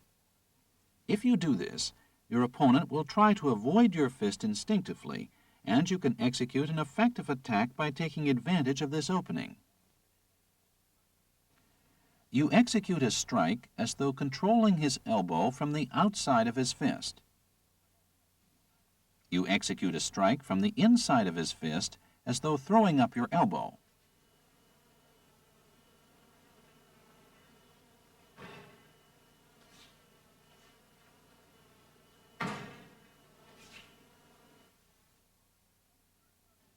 Keep in mind what you have learned thus far. Distract your opponent's attention by touching his front hand with your left and then execute an attack while he is off guard.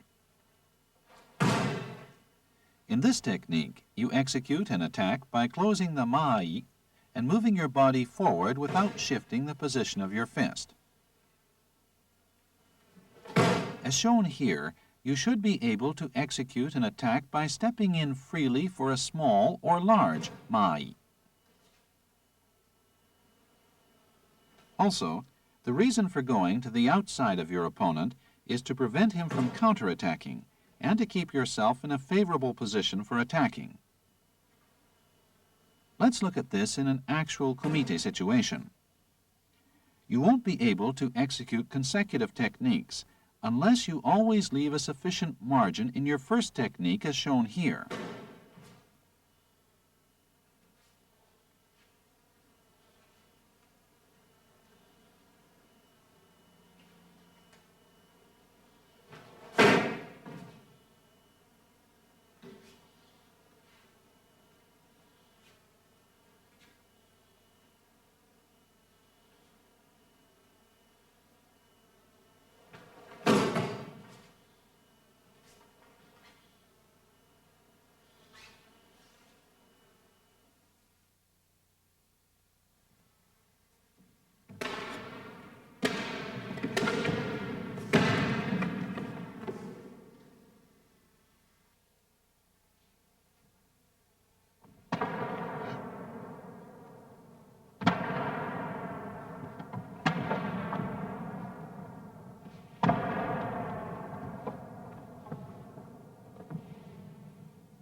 Backhand from pulling slap.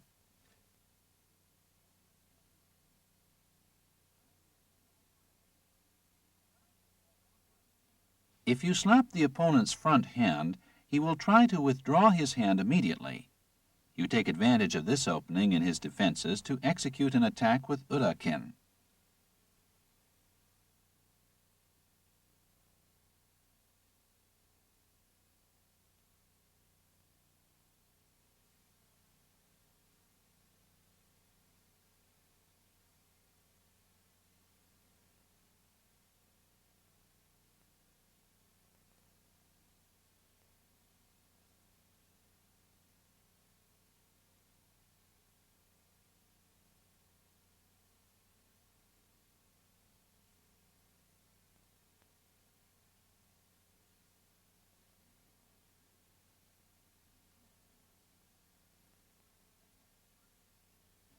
Remain in an alert position after turning to the outside.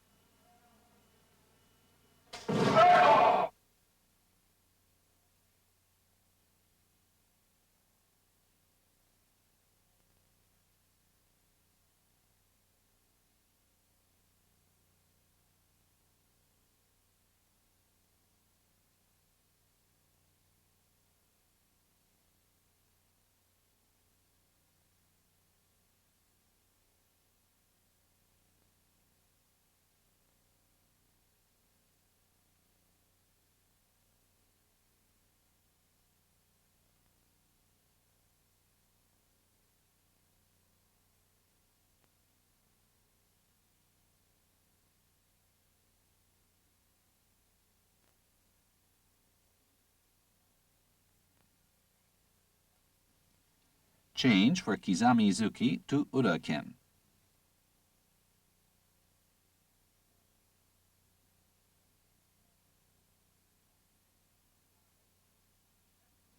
This technique is effective when there is a large distance and you wonder whether you can reach your opponent with Kizami-zuki.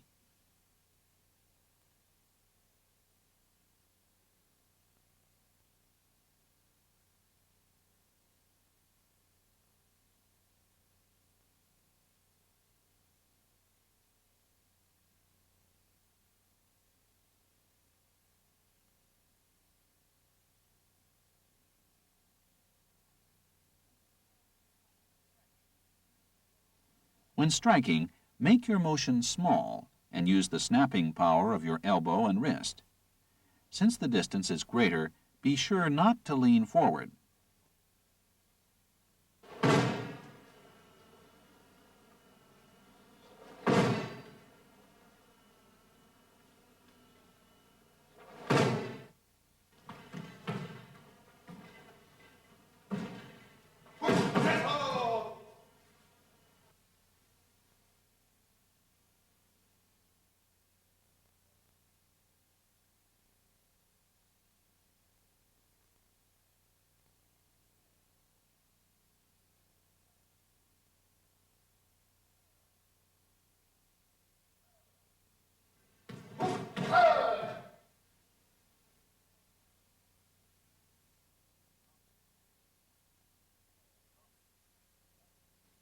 Dropping straight strike.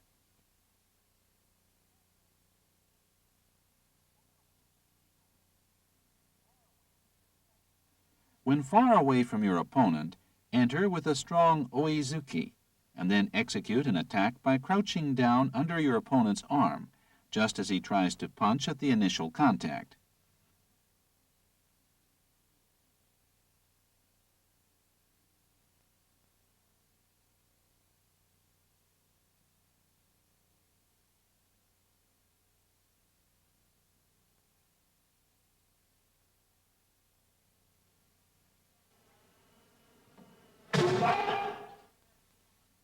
You create an apparent opening in your upper body, thus drawing out an attack by your opponent. Make your body small by lowering your head as much as possible in order to protect your face.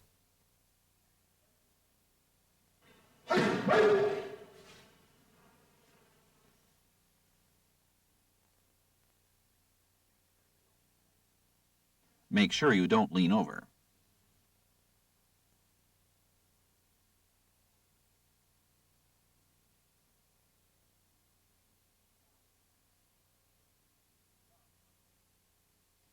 Round punch.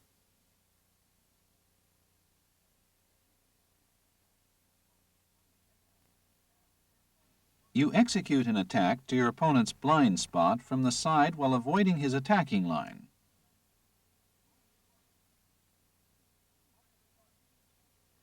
The part of the body used here is the same as for Ura-ken. Raise your elbow using it as your pivot point and rotate your arm to strike.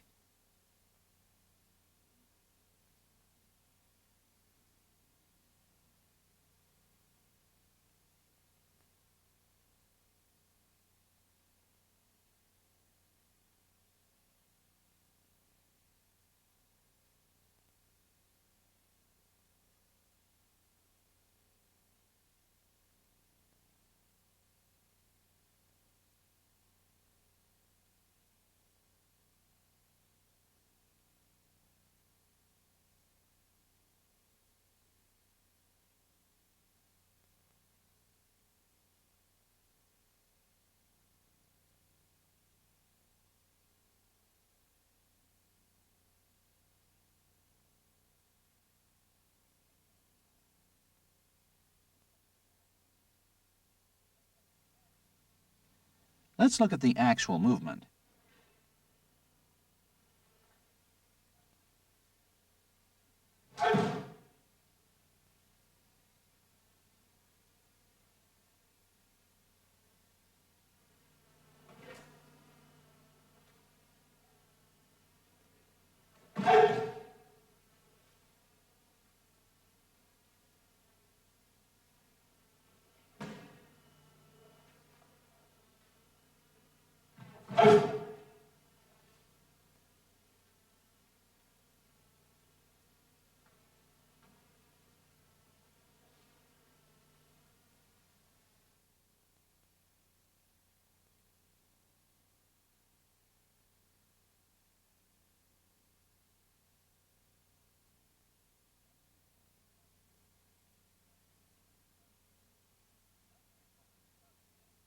Snap the opponent's front hand with your uraken and then immediately execute Mawashizuki.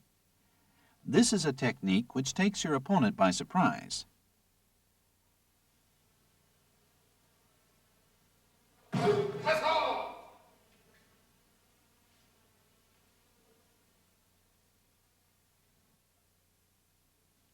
Hook punch.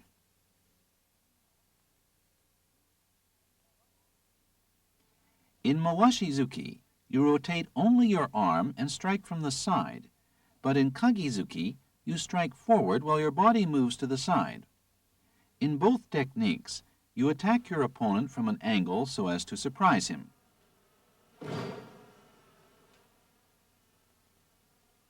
Note the difference between the Mawashizuki technique introduced earlier, where your fist moves in a swinging motion, while here the punch involves a complete extension.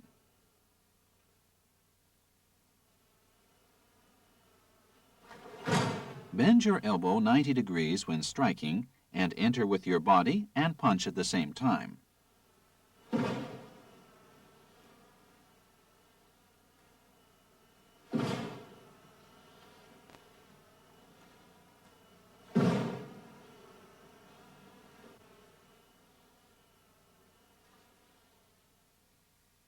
Notice that your fist is placed along the opponent's attacking line while your body is to the side.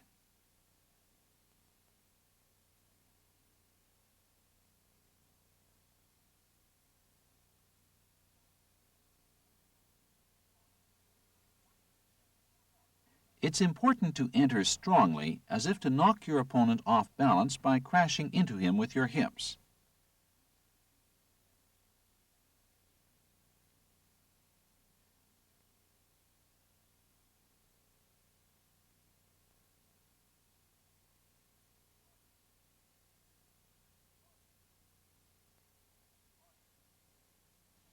Body pivot.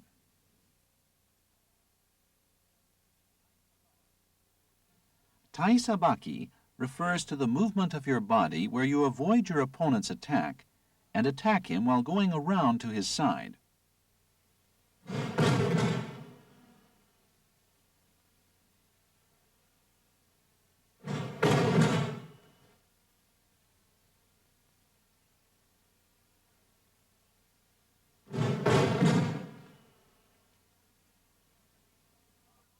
Position your hips as far forward as possible to create a large distance in order to draw out your opponent. Make the distance between your feet slightly closer, and with your hips as the pivot point, make a turn with your whole body. If your leg moves first and your body after, your pivot will be delayed, and you will be attacked by your opponent.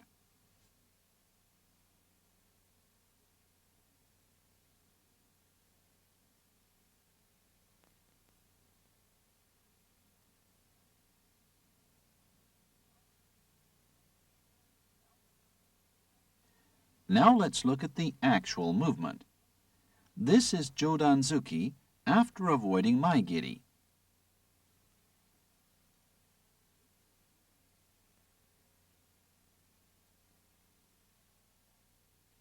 The Uraken attack after avoiding Maigiri.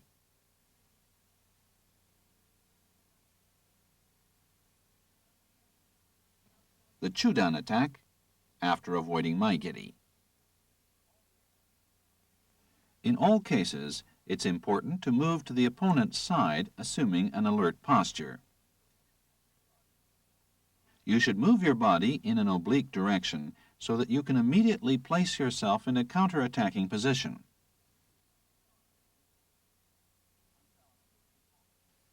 Unbalancing the opponent, sweeping with the front leg.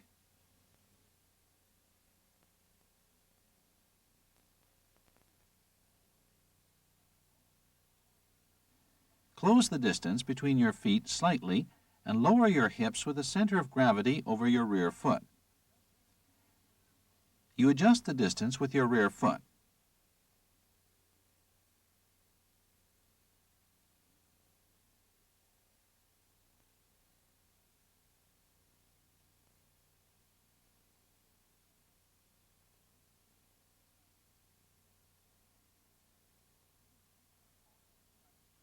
Since your opponent will try to brace his legs to remain balanced, using this power, take one step forward and execute the unbalancing technique.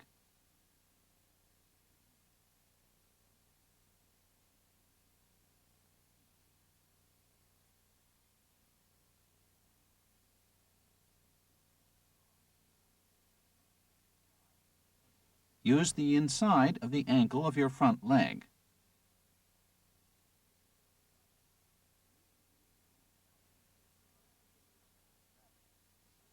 Your center of gravity is over your rear foot. Be sure not to raise your hips too high or try to back out from your hips.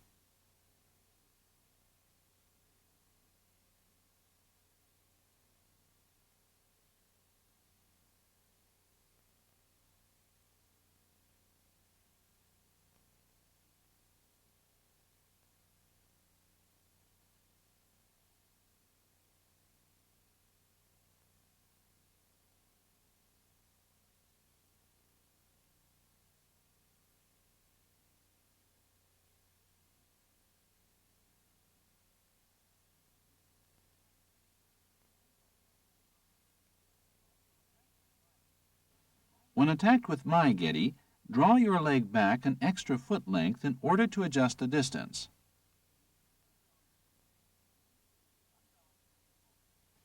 Unbalancing the opponent, sweeping.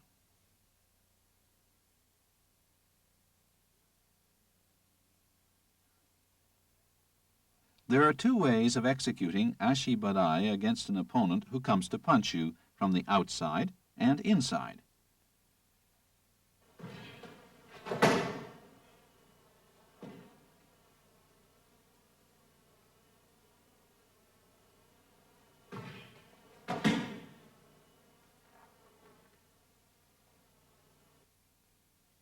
When using this technique offensively, it's effective to use it in the same manner as for Mawashigeri. Ashi badai is used in two ways. For the first method, you unbalance your opponent, and for the second, you stop his movement momentarily by concentrating his attention on the lower body, geidan.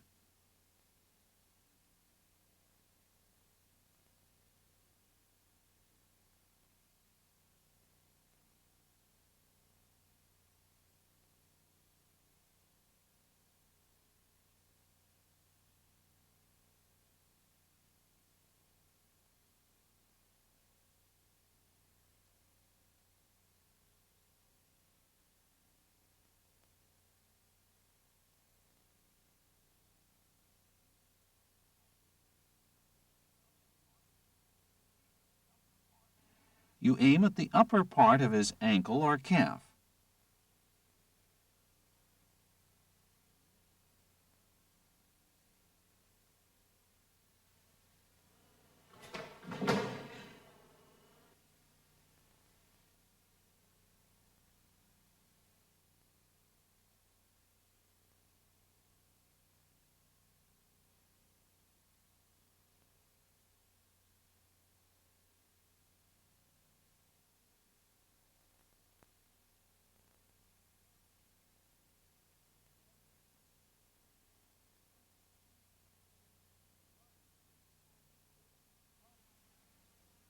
Your body pivot will change according to the distance from your opponent. If the opponent is close, the pivot point is the center of your body.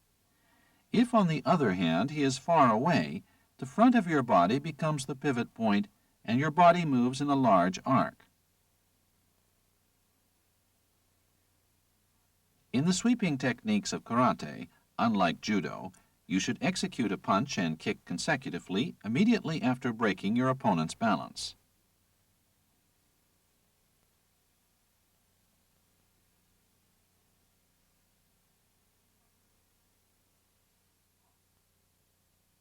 Blocks.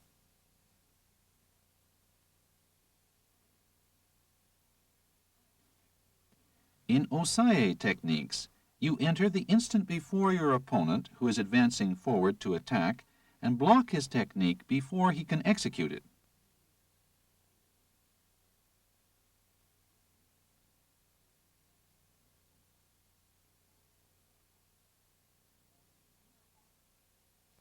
When your opponent strikes, block his whole arm. Here you punch into him as though executing a lower strike.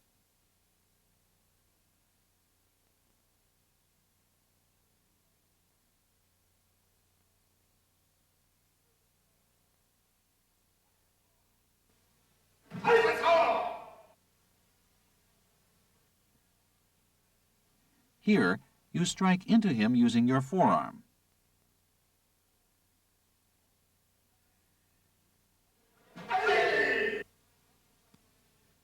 When blocking kicks, enter with your whole body as though striking his groin. Make a sharp, oblique downward blocking movement, being careful not to move perpendicular to his shin.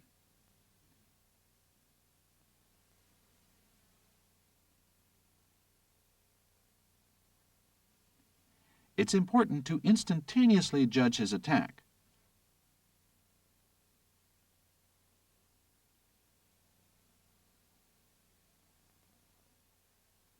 The most essential factor is to enter powerfully as though crashing into your opponent and block the entire movement of his body. Keep in mind when blocking the opponent's technique that you do so either the instant before the advance of the opponent to execute a technique or after he finishes his technique. In this case, you are executing the osae immediately before his technique.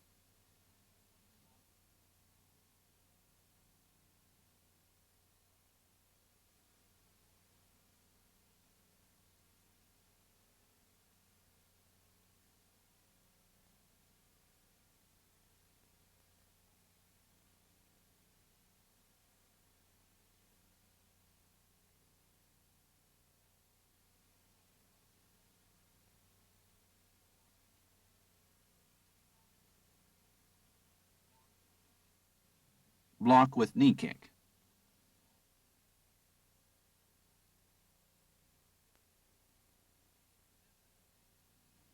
The method of executing hizageri, knee kick, is the same as the bending of the knee and stretching of the rear leg for kizami-geri.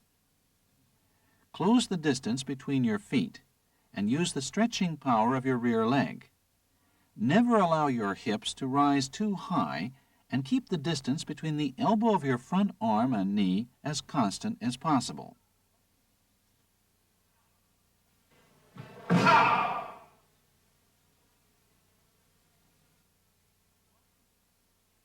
When blocking kicks, think of cutting his shin with your shin rather than trying to land your kick against his knee. It's important to block boldly.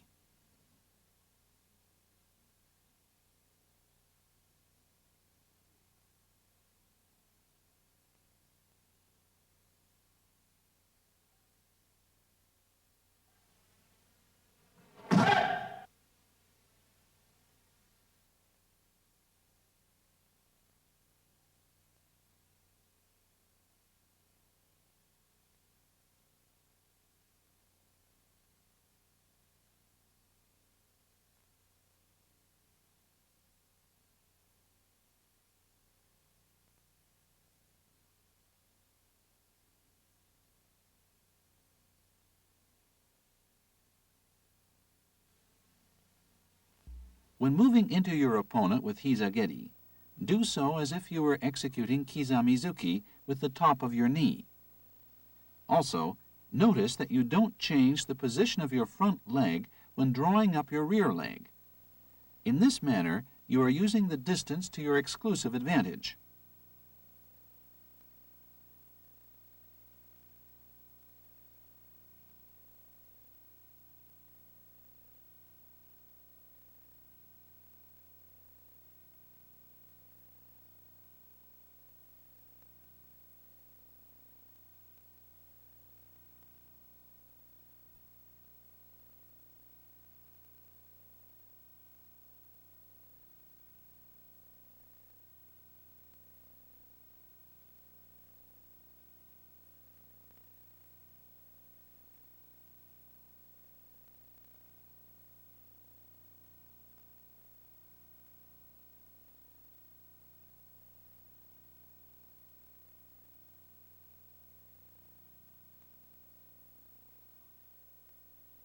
Nowadays, many points are scored in kumite matches with ski, punching techniques.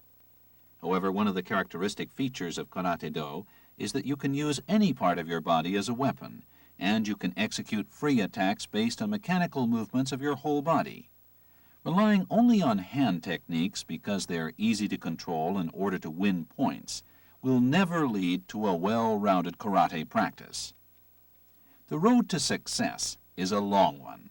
It's by combining hand and foot techniques such as kicks from punches and punches from kicks that the effectiveness of Karate-Do techniques is apparent.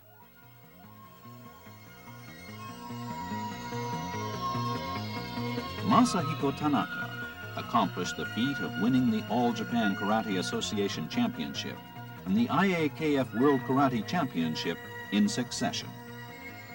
His work on behalf of karate has been outstanding. The techniques of this 46-year-old master never decline.